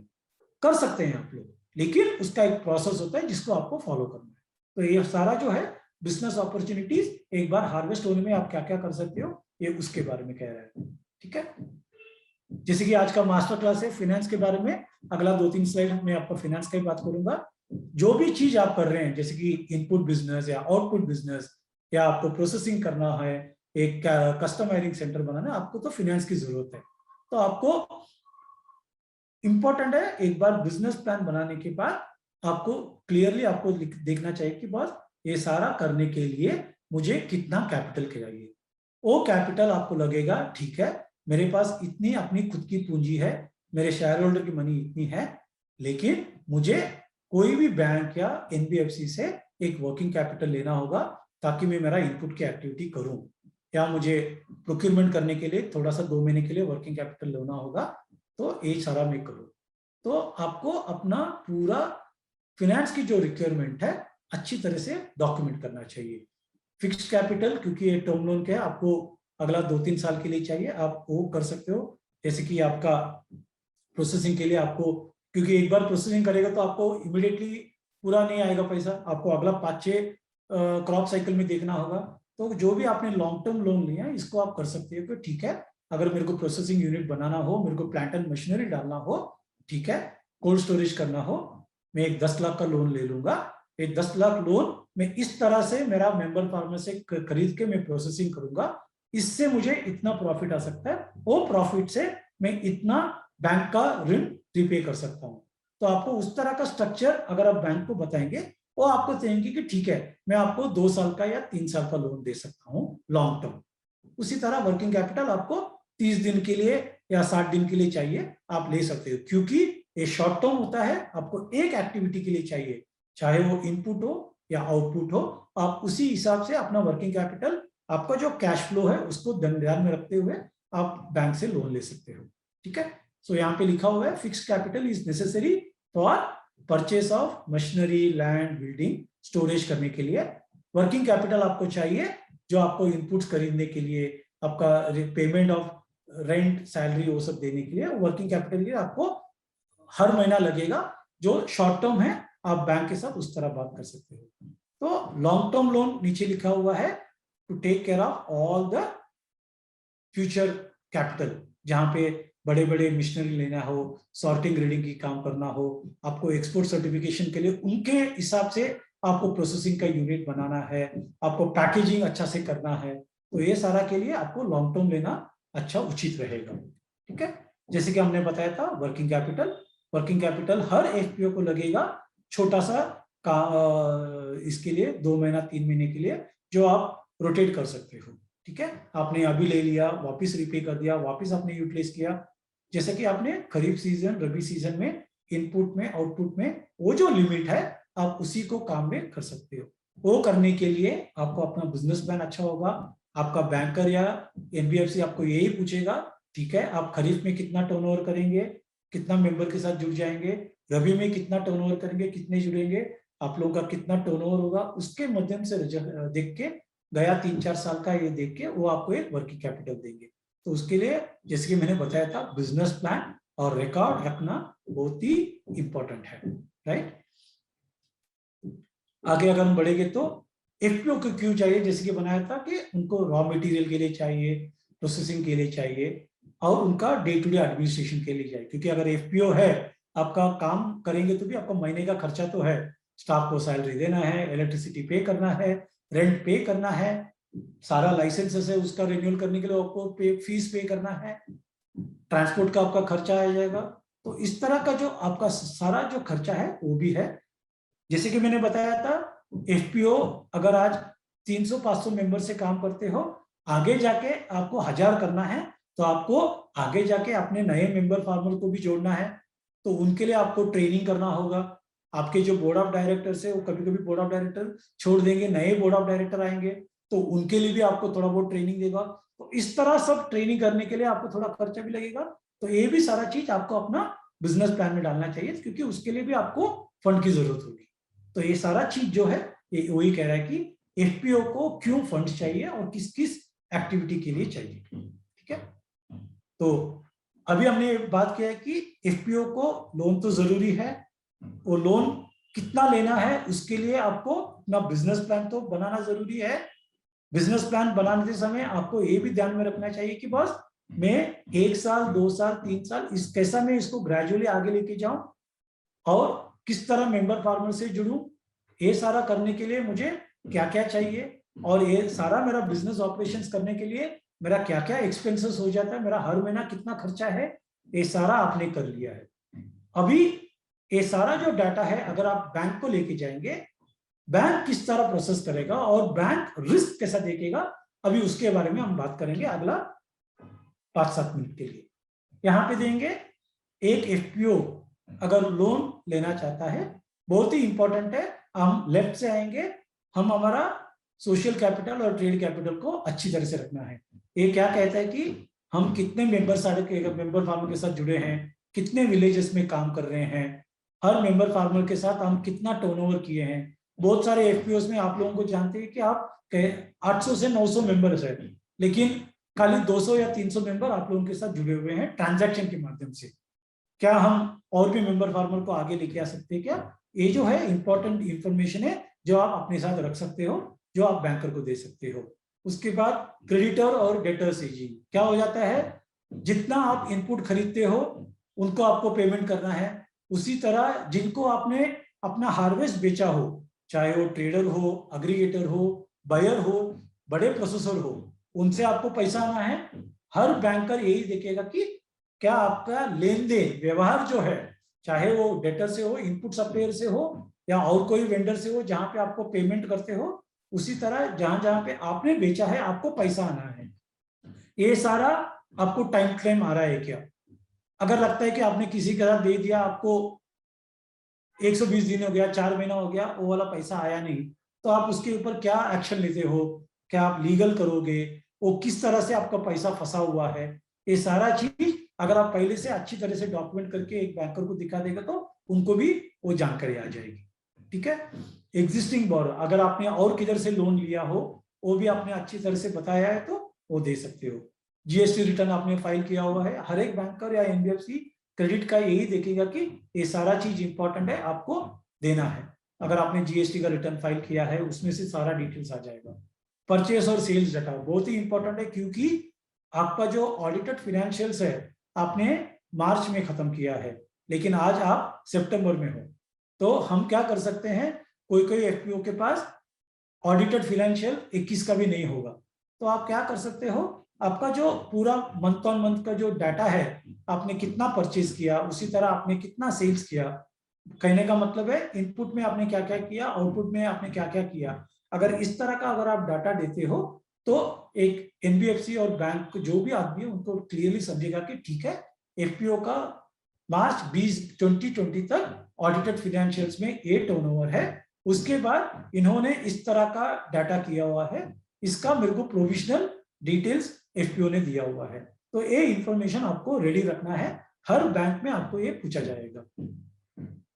अगला बैंक स्टेटमेंट, आपका हर बैंक स्टेटमेंट जो है, चाहे आपके पास एक अकाउंट होगा या 2-3 अकाउंट होगा, आपको हर एक अपडेटेड बैंक स्टेटमेंट लेटेस्ट तक का जो एंट्री है गए 1 साल का आपका रेडी रख के आपको बैंक में देना है, क्योंकि हर बैंक एक ही देखना चाहेगा कि बस आपका सारा ट्रांजैक्शन जो आप करते हो, सारा मेंबर फार्मर के साथ जड़ करते हो, वो सारा बैंक में रिफ्लेक्ट हो। आपने अगर छोटा फार्मर को कैश दे दिया, वो 10 से 15% इधर उधर कैश ट्रांजैक्शन चलता है, लेकिन आप बैंक में कोई भी एंट्री नहीं है और आपने बताया कि मैंने 1 करोड़ का टर्नओवर किया है, तो उसको कनेक्ट करने में दिक्कत हो जाएगी किसी को भी। तो इसके लिए आपको ये ध्यान में रखना चाहिए कि बस सारा जो ट्रांजैक्शन है, हमारा जो मेंबर लेवल का व्यवहार है, सारा मैं बैंकिंग में करूं, सारा जो ट्रांजैक्शन है मैं बैंक में लेके आऊं, बैंक में जमा करूं, जो भी पेमेंट करना है मैं बैंक से ही करूं, चेक के माध्यम से करूं या आरटीजीएस या एनईएफटी के माध्यम से करूं, ताकि ये सारा रिकॉर्ड हो और एक बैंक और एफबीएस भी आसानी हो जाए कि ठीक है, ये सारा जो एफपीओ अपना मेंबर फार्मर के साथ ट्रांजैक्शन कर रहा है सही तरह से कर रहा है और सारा जो है बैंक में रिफ्लेक्ट हो रहा है, और इसका करस्पॉन्डिंग जो भी इनवॉइसेस आपको होगा वो भी आप दिखा सकते हो। ठीक है, तो ये purchase sales data, invoice, bank statement बहुत ही इंपॉर्टेंट है, क्योंकि हम लोग एफपीओ के साथ पहले बार जुड़ रहे हैं, तो एफपीओ का सारा केवाईसी, आपका मेमोरेंडम आर्टिकल, सर्टिफिकेशन कंपनी के, आपका सारा जो लाइसेंसेस है, आधार पैन, ये सारा लेते हैं, क्योंकि बैंक है, एनबीएफसी है, हमको रेगुलेशन फॉलो करना होता है, ये सारा मैंडेटरी है केवाईसी के माध्यम से जो आपको देना है, आपको अपडेट करना है। कभी कभी क्या हो जाता है, आप लोग अपना बोर्ड ऑफ डायरेक्टर्स चेंज करते हो, लेकिन कंपनीज एक्ट इसमें एमसीए में आपने अभी तक चेंज नहीं किया है, तो इसके लिए बहुत ही इंपॉर्टेंट है, जब भी आपका जो चेंज बोर्ड ऑफ डायरेक्टर की चेंज होती है या आपके मेंबर फार्मर का प्लस या माइनस होता है, ये इंपॉर्टेंट है कि आपको सारा इंफॉर्मेशन अप टू डेट रखना है, ताकि किसी को भी ये ना हो। अगर आपने किसी से भी लोन लिया है, आपको पता है कि क्योंकि आपने प्राइवेट लिमिटेड कंपनी हो, आपको चार्ज क्रिएट करना है, क्योंकि हर बैंकर के पास डिटेल्स है, पता चला कि आपने, और चार्ज क्रिएट करना कंपनी के एक्ट के हिसाब से कंपलसरी कंपनी को है, तो आप लोगों को 30 दिन के अंदर चार्ज क्रिएट करना है, नहीं तो आपको पेनल्टी देना होगा। तो इसके लिए आपको ये सारा चीज जो भी है, कंप्लेंट्स जो है, आपको अच्छी तरह से मेंटेन करना चाहिए।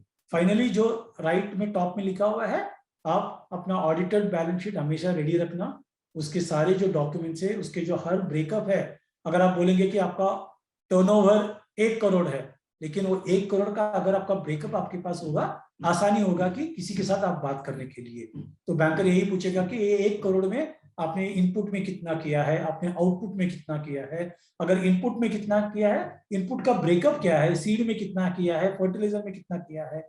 उसी तरह आउटपुट में सोयाबीन आपने कितना बेचा हो, कितने बायर के साथ बेचा हो। अगर ऑडिटेड फाइनेंशियल्स एक फिगर देता है, वो फिगर जो है, नंबर जो है, उसका अगर हम ब्रेकअप भी रखते हो, एकदम आसानी हो जाती है किसी के साथ आपको ट्रांजैक्शन करने में। तो ये इंपॉर्टेंट चीज है। हर एफपीओ को, हर बैंक को फाइल प्रोसेस करने के लिए ये सारा चीज बहुत ही महत्वपूर्ण है, इंपॉर्टेंट है। हर एफपीओ को इसको ध्यान में रखना चाहिए और रेडी रखना चाहिए।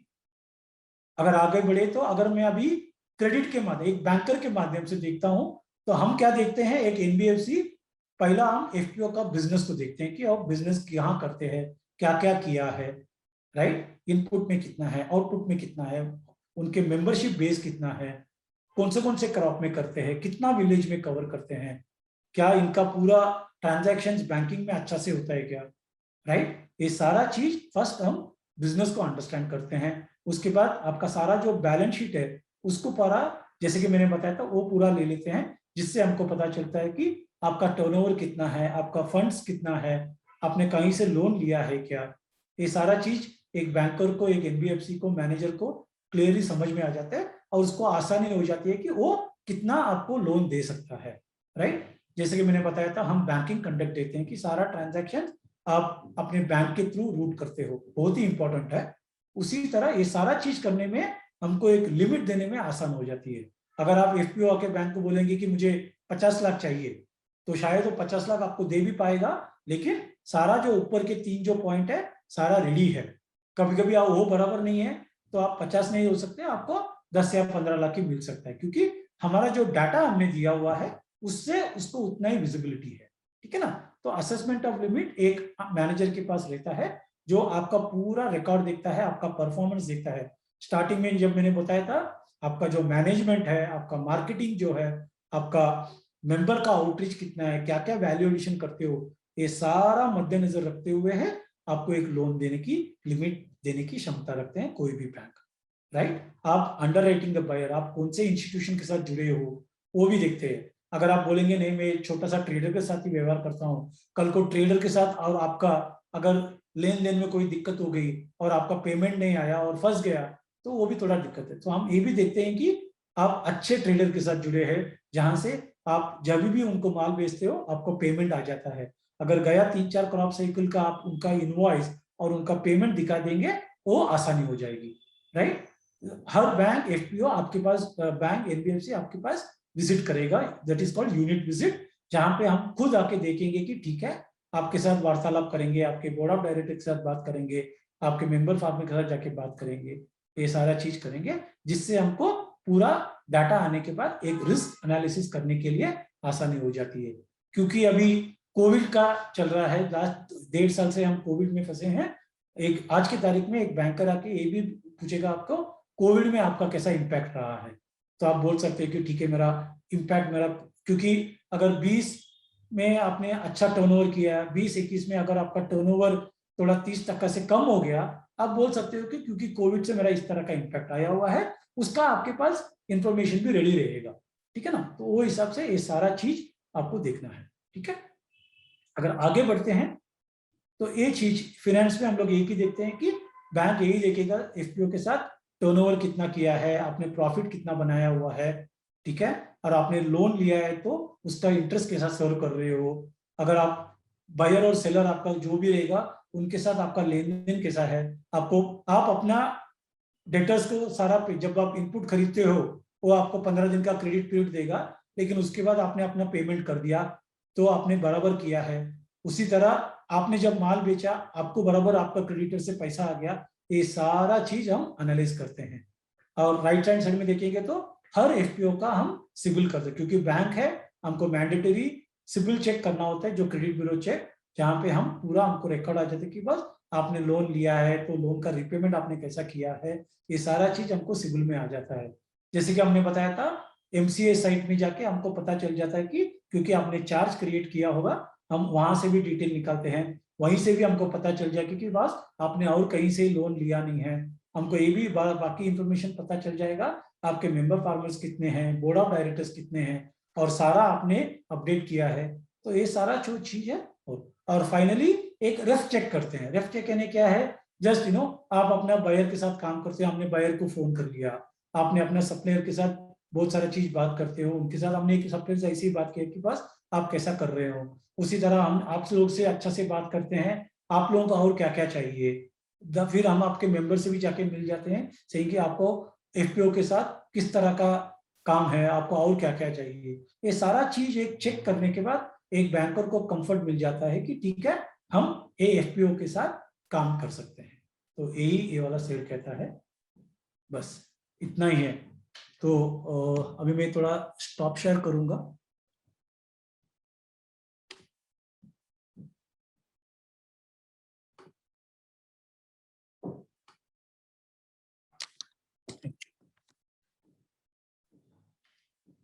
हेमेंद्र, हाँ, बहुत ही अच्छा प्रेजेंटेशन किया आपने। बहुत ही अच्छे से समझाया, बहुत ही सरल तरीके से समझाया। मुझे ऑडियंस का भी बड़ा अच्छा फीडबैक आ रहा है साथ साथ में। तो आई थिंक ये तो बहुत ही यूजफुल मास्टर क्लास है सभी पार्टिसिपेंट्स के लिए। कुछ क्वेश्चंस हैं श्रीधर जो मैं अच्छा तो एक क्वेश्चन तो अर्जुन ने पूछा है, required documents for any loan. तो आई थिंक वो तो आपने एक्सप्लेन कर दिया क्या क्या डॉक्यूमेंट। सो सारा जो केवाईसी है वो तो ले लेंगे, उसके बाद फाइनेंशियल जो भी है वो सारा ले लेंगे। राइट। एक दूसरा क्वेश्चन है अधीश्वर सिंह से, what are the quantitative and qualitative factors that are assessed to evaluate the socio-economic and environmental impact? तो बेसिकली यहाँ पे क्या होता है, थोड़ा मैं इंग्लिश में बता दूंगा। हम देखते हैं कि कितने सारे इन लोग ऑर्गेनिक में भी जाते हैं, या less use of fertiliser, all those things get into the social and economic factor, and that adds any value. So very few FPOs, अगर वो वाला FPO होता है उनका मेरा रिक्वायरमेंट अलग से हो जाता है असेसमेंट के लिए। That is what we check.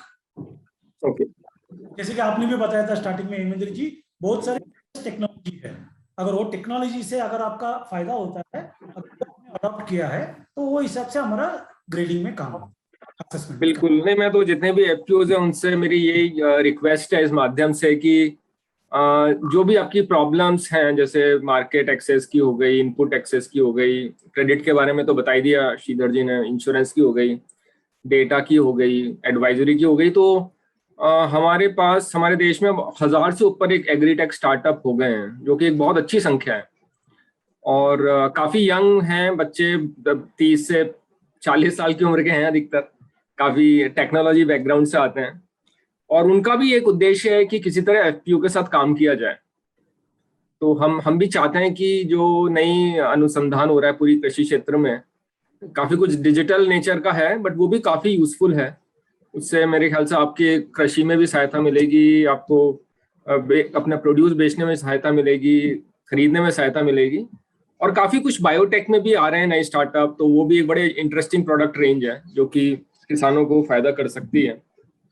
Post harvest में warehousing, processing, primary processing, farm level processing, cold chain, उस पर भी काफी नई टेक्नोलॉजी का नई टेक्नोलॉजी आ रही है।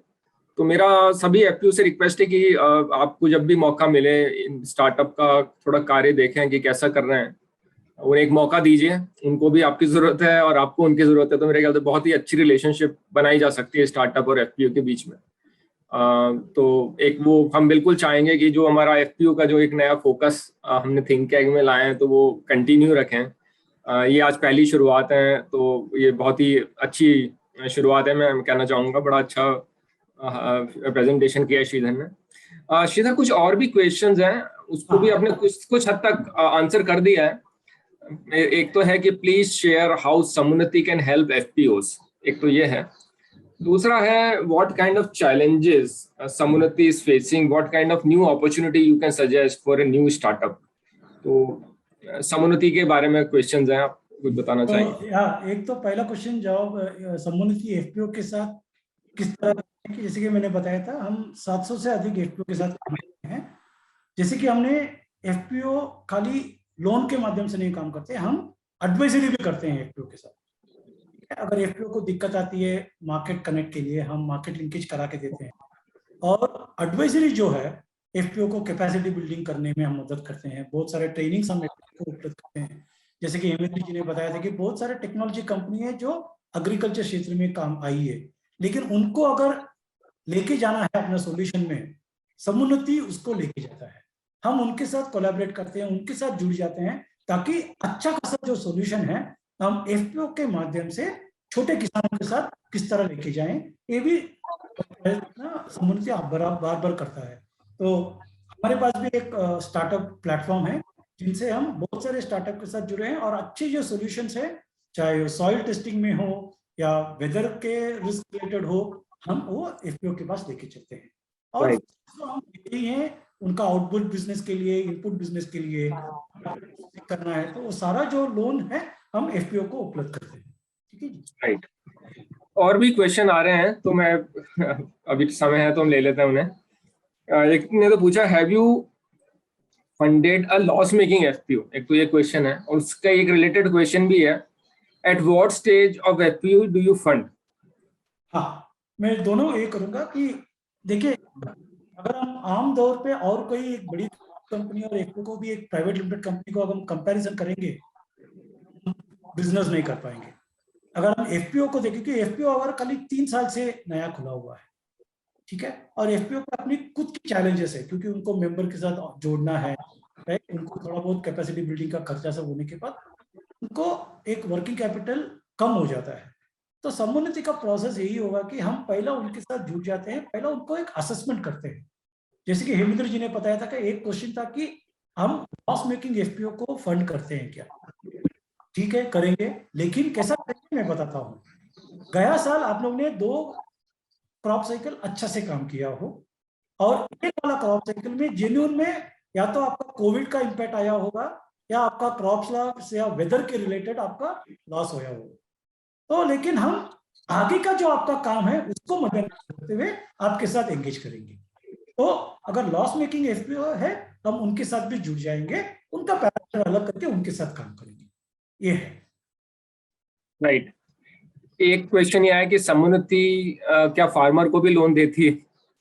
हाँ जी, हम फार्मर को भी लोन देंगे एफपीओ के साथ, कि एफपीओ के थ्रू? हाँ, एफपीओ अपना फार्मर को अच्छी तरह से जानता है। ये फार्मर कितने साल से विलेज में काम करता है, उसके कितने एकड़ है, एफपीओ के साथ कितना ट्रांजैक्शन करता है, तो एफपीओ जुड़ के हम फार्मर को भी लोन देंगे।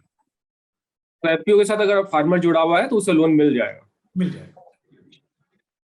एक क्वेश्चन ये आया है कि how often do we have to renew our FPO licence? अगर ऐसा कोई है, that is a complaints, because when you get the registration certificate, when you get the licence, उसी में लिखा होता है कि 2 साल का ही है या 3 साल का ही है।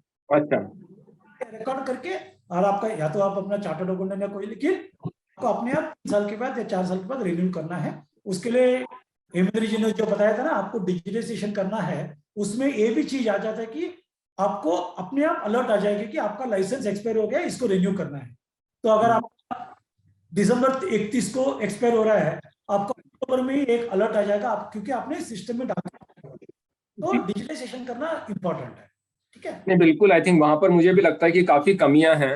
एफपीओ बहुत अच्छा काम कर रही होगी अपने हिसाब से, लेकिन अगर कंप्लायंस से गवर्नेंस यहाँ पर आप फेल हो गए तो आपकी सारी मेहनत ना कम हो जाएगी, उसका उतना फायदा नहीं मिलेगा लोन लेने में। तो मेरी तो सभी से दरख्वास्त है इस माध्यम के द्वारा कि आप जो एफपीओ के द्वारा अच्छा काम कर रहे हैं वो तो इम्पोर्टेंट है ही, लेकिन एक गवर्नेंस पे भी ध्यान दीजिए, उससे आपकी लोन लेने की क्षमता और आसानी से लोन मिलने में आपको बहुत बहुत फायदा मिलेगा। समुन्नति मतलब जो सर ने प्रेजेंटेशन किया है उसमें भी ये कितनी बार ये बात दोहराई गई है कि ये कंप्लायंस से आपका पूरा रिकॉर्ड्स, आपके अकाउंट्स, आपकी ईआरपीस, ये बहुत काउंट करते हैं, क्योंकि बैंकर को तो डेटा देखना जरूरी है और वो डेटा सही हो ये भी बहुत जरूरी है। तो इसमें, और अब तो बहुत सॉफ्टवेयर हैं, अब ऐसा कोई नहीं कि आपको बड़ा इसमें कोई मुश्किल होगी। स्पेशलाइज सॉफ्टवेयर्स हैं, कुछ जनरल सॉफ्टवेयर्स हैं, तो आपको ऐसा कोई दिक्कत नहीं है। इसके सॉल्यूशन प्रोवाइडर्स बहुत रहे हैं, तो आपके पास चॉइस भी है कि कौन से सॉफ्टवेयर के साथ काम करें। ये भी नहीं कि कोई महंगा सॉफ्टवेयर लेना है, हम एक छोटे से सॉफ्टवेयर से भी शुरुआत कर सकते हैं जिससे कि हमारे ट्रांजेक्शन रिकॉर्ड हो जाए। क्योंकि हमने काम करते करते, जैसे कि हेमेंद्र जी ने बताया था, बहुत से एफपीओ का जब हमने देखा कोई कोई एफपीओ ने 30,000 से लेके 80,000 तक खाली पेनाल्टी पे किया हुआ है। अगर एक बड़ी अमाउंट है एफपीओ के लिए, अगर आप एक छोटा सा कम है, खाली आपको रिन्यू करना है। बिल्कुल। इसमें एक क्वेश्चन ये आया है कि एक एफपीओ डेयरी मिल्क एग्रीगेशन में जाना चाहती है, लेकिन बहुत इनिशियल स्टेज पे है, बिजनेस प्लान बनाया है, तो किस स्टेज पे बैंक या एनबीएफसी को अप्रोच करना चाहिए, कब कब वो सही समय है उनके लिए? देखिए, अभी अगर कॉन्सेप्ट स्टेज पे है। हाँ, ये तो बहुत ही आसान है। एफपीओ तो मैं तो कहूँगा कि क्योंकि हर एफपीओ के पास जो भी मेंबर फार्मर है वो सब किसान ही है, और सभी लोग जानते हैं कि हर किसान के पास, अगर आपके पास 1000 मेंबर हो, एटलीस्ट आपके पास 200-300 मेंबर के पास एक तो कैटल होगा ही होगा। एफपीओ मिल्क प्रोसेसिंग में भी जा सकते हैं, लेकिन आपने एक बार प्रोसेस कर दिया और आपको पता है कि मैं एक 200 से लेकर 300 लीटर डेली प्रोक्योर करके मैं प्रोसेस करके डायरी में दे सकता हूं, तो अगर ये वाला बिजनेस प्लान आप अपना बैंक को दिखा देंगे तो वो आपका कैश फ्लो एनालिसिस करके आपको लोन की दे सकते हैं। आपको लोन प्रोक्योरमेंट के लिए भी मिल सकते हैं, ताकि वो वर्किंग कैपिटल, क्योंकि फार्मर से खरीद के आप डायरी को बेचते हो, आपको पूरा 15 दिन का साइकिल है। आप इमीडिएटली पेमेंट करने के लिए आप वर्किंग कैपिटल ले सकते हो।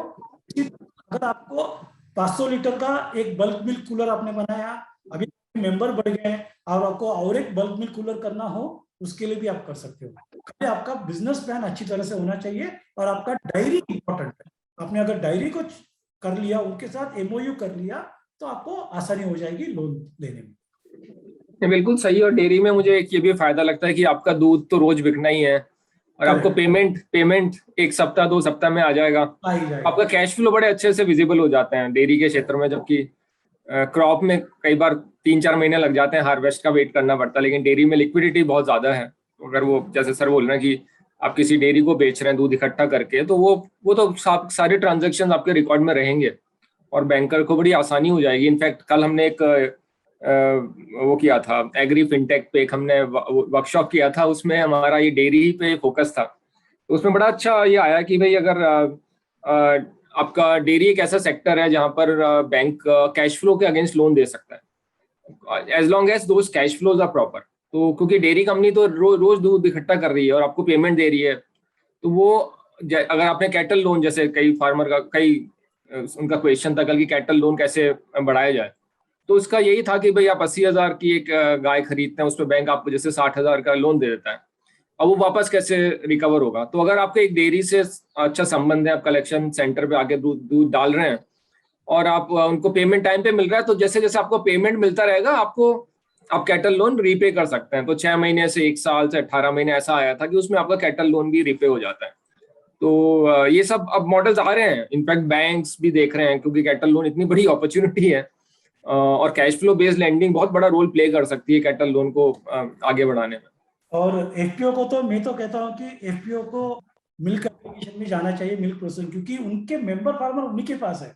उसमें 10% फार्मर के पास, किसान के पास तो गाय होगा ही होगा, कैटल होगा ही होगा, एडिशनल इनकम भी है, और वो सपोर्ट भी अपने मेंबर फार्मर को देते हैं जी। इससे क्या है, क्योंकि मिल्क एग्रीगेशन करते हो, प्रोसेस करते हो, आप 2 लोगों को काम में भी दे सकते हो, गांव के लड़कों को उधर काम में भी डाल सकते हो, ठीक है ना।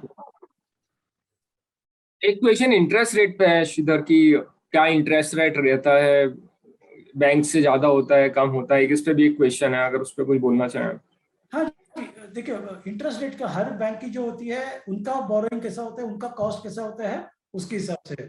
क्योंकि हम एक नॉन बैंकिंग फाइनेंस कंपनी है, हम भी बोरो करते हैं, हमारा आज के तारीख में हम 11% में 12% में, लेकिन हम एफपीओ के लिए, क्योंकि एफपीओ नेसेंट स्टेज में है, उनको भी बहुत सपोर्ट चाहिए, हम आज के तारीख में खाली 14% चार्ज करते हैं एफपीओ को, खाली 30 दिन या 40 दिन का जो भी लोन लेना चाहते हैं। और एक चीज हम एफपीओ के लिए करते हैं कि अगर हमने लोन दिया आपको 3 महीने का, समझो 90 डेज में, अगर आपने मुझे 70 दिन में पेमेंट कर दिया, तो हम खाली 70 दिन का ही इंटरेस्ट लेते हैं, बाकी 20 दिन का नहीं लेते हैं। तो उस तरह बहुत सारा चीज हम एफपीओ के, वैसे हम एफपीओ को यही कहते हैं कि आप जितना जितना आपके पास पैसा आ जाए आप रिपे करते जाना, क्योंकि एफपीओ को डर बैठ जाता है, अगर मेरे पास पैसा आ गया, मैंने रिपे कर दिया, मुझे वापस मिलेगा क्या? आपको कब वापस मिलेगा? क्योंकि आपका जो लिमिट है हमने 1 साल का दिया हुआ है। तो जितना जितना आपके पास कैश है, उतना अगर आप जमा कर देंगे, तो आपको जो है इंटरेस्ट का कंपोनेंट बहुत ही कम लगेगा, ठीक है ना। तो हो जाए। तो बहुत सारे बैंक्स, कोई 10 में देता है, कोई 11 में देता है, लेकिन कितना देता है वो उनके हिसाब से है, हर एक जन का प्रोसेस होता है। लेकिन समोन्नति का यही है कि हम एक्टिविटी को जानते हैं, इनको इनपुट के लिए ही चाहिए, तो हम इनपुट को जानते हैं कि 30 से 40 दिन में इनका इनपुट बिक जाता है। उसी तरह हम जब आउटपुट में देते हैं, हमको पता है कि इनका 60 दिन में आउटपुट बिक के पैसा आ जाएगा। ऐसा नहीं कि मैंने आपको पैसा दिया, बोला 1 साल लेके चलो। तो इस तरह हम लोग नहीं काम करते, हम अंडरस्टैंड करते हैं आपको कितनी जरूरत है, कितने दिनों की जरूरत है, उस हिसाब से सोल्यूशन करके। हमारा भी यही मुद्दा रहेगा कि आप जितना आपका कम इंटरेस्ट हो उतना अच्छा आपके लिए, ठीक है ना। जैसे जैसे क्रेडिट हिस्ट्री बनेगी मेरे ख्याल से आगे उन्हें फायदा मिलेगा ही। अगर आपकी क्रेडिट हिस्ट्री अच्छी है, जैसे हम सबके सिबिल स्कोर होते हैं, वैसे अब कंपनी का भी जो स्कोर है वो इम्प्रूव होता रहेगा। अगर आपने टाइम पे पेमेंट कर दिया तो आगे जो लोन है वो आपको हो सकता है कम इंटरेस्ट पे मिल जाए। इधर एक क्वेश्चन आया कि क्या समुन्नति एफपीओ को बिजनेस प्लान बनाने में सहायता कर सकती है, या तो वो कर सकती है। जैसे कि मैंने बताया था कि हमारा वर्क है Amla aggregation market linkage advisory के माध्यम से।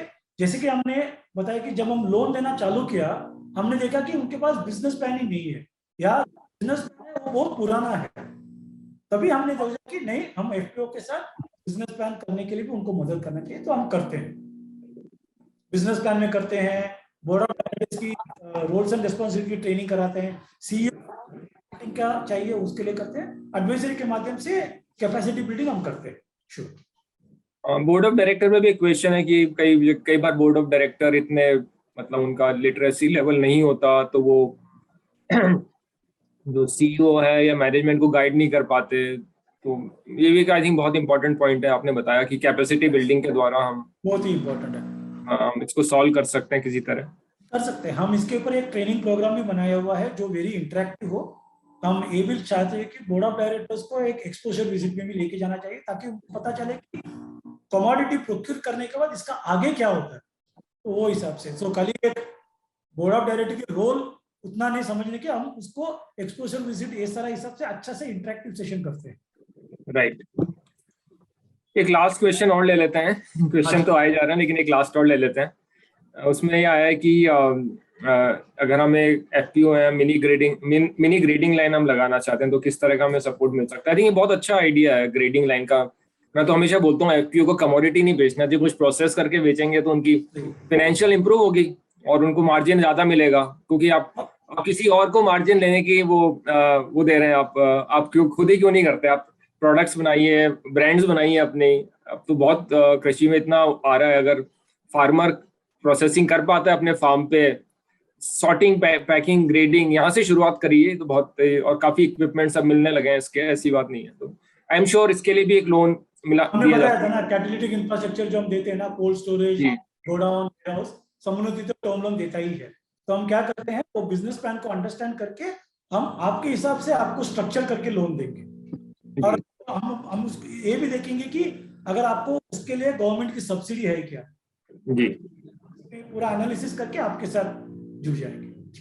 बिल्कुल। अब श्रीधर आपकी प्रेजेंटेशन की बहुत डिमांड है एक्चुअली, अब वो और आपकी ईमेल आईडी की भी बहुत डिमांड है मेरे ख्याल से। वो दे दीजिएगा, नो इश्यूज ना। तो मैं अभिजीत को बोलूंगा कि वो आपकी ईमेल आईडी और प्रेजेंटेशन इनको भिजवा दें। वो सभी ने लिखा है कि हमें इसकी कॉपी चाहिए। मेरे ख्याल से अच्छा है, बहुत अच्छी टेम्पलेट बनाई है आपने। और मैं तो चाहता हूँ जो एफपीओ और जो भी पार्टिसिपेंट्स सुन रहे हैं वो उसे आगे भी फॉरवर्ड करें, तो ये इसकी अवेयरनेस बढ़े। तो हम तो चाहते हैं कि ये बहुत ही एक अच्छा टेम्पलेट सबके माइंड में रहे अगर लोन लेना चाहते हैं, या तो ये बहुत ही अच्छी टेम्पलेट बनाई है। तो अब हो गया हमें 1.5 घंटा। क्वेश्चंस भी मुझे अभी आए जा रहे हैं, तो लेकिन मैं समय के हिसाब से अब मैं ये कहना चाहूंगा कि सबका बहुत बहुत धन्यवाद। आई थिंक इतना एक्टिव पार्टिसिपेशन में बहुत कम देखा है जितना आज देखा मैंने, कि लोग बिल्कुल क्वेश्चन पे क्वेश्चन पूछे जा रहे हैं। तो इससे लगता है कि बहुत ही अच्छा रहा ये सेशन। और सबसे ज्यादा धन्यवाद तो श्रीधर सर का। आई थिंक इतनी सरलता से उन्होंने समझाया, मुझे खुद को काफी अच्छा लगा। मुझे भी समझने में बड़ी आसानी हुई, इतने धीरे धीरे और बहुत ही अच्छे संयम से उन्होंने ये सेशन किया। तो श्रीधर सर को बहुत धन्यवाद, समुन्नति टीम को बहुत धन्यवाद। नेफ्को ने भी हमको बहुत हेल्प किया है। नेफ्को के बारे में भी आप जानते होंगे, नेशनल एसोसिएशन फॉर एफपीओज। वहाँ से अनीशा ने और उनकी टीम ने हमें बहुत हेल्प किया है। इस इवेंट के बारे में लोगों को बताने का, और हम भी चाहते हैं थिंकैग और नैप को बहुत साथ में काम करें ये एफपीओस के लिए। तो उनका भी मेरा बहुत बहुत धन्यवाद। हमारे कलीग अभिजीत, उन्होंने बहुत मेहनत करी है इस इवेंट को साथ में लाने के लिए, काफ़ी उन्होंने मेहनत करी है, तो अभिजीत को भी बहुत बहुत धन्यवाद। और आपके कोई भी सजेशंस हो, क्वेश्चंस हो, हमारी ईमेल आईडी आपके पास है, आप प्लीज़ हमें दीजिए। किस तरह के सेशन आप चाहते हैं और हो आगे, ये पहली शुरुआत है, तो हम चाहते हैं हम और भी करें। तो अगर जैसे स्टार्टअप का आपको सेशन करना है तो हम उनको भी ला सकते हैं, वो प्रेजेंट कर सकते हैं, या आपको और कोई समस्या है और कोई पेन पॉइंट्स हैं आपके, उसके बारे में आप चाहते हैं कि हम सेशन करें, तो प्लीज़ हमें बताइएगा, और हम बिल्कुल कोशिश करेंगे कि आपकी जो भी सजेशंस हैं उसके हिसाब से हम और भी ऐसे प्रोग्राम करें जिससे आपको फ़ायदा मिले। तो उसके साथ में आप सबको बहुत बहुत धन्यवाद। बहुत ही अच्छा सेशन था, और हम आशा करते हैं कि आगे भी हम ऐसे जुड़े रहें, और एफपीओ के इकोसिस्टम को जो हमें बढ़ाना है, हम सभी की जिम्मेदारी है, तो हम चाहते हैं कि हम उसको बड़े अच्छे से निभाएं, और होपफुली अगले 5-10 साल में हम प्राउडली कह पाए कि हमारे पास हज़ारों एफपीओज हैं जो कि सेल्फ सस्टेनेबल हैं, और मेरे ख्याल से बड़ा अच्छा इकोसिस्टम बन रहा है। और अगले 10 साल तो मुझे पूरा विश्वास है कि कृषि का ही सबसे बड़ा वो रहने वाला है, ये पूरा दशक।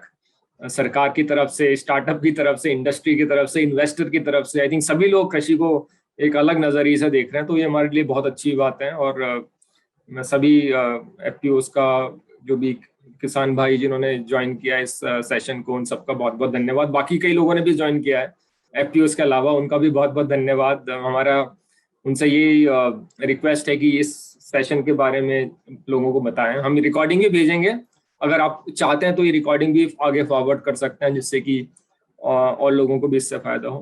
तो विद दैट बहुत बहुत धन्यवाद।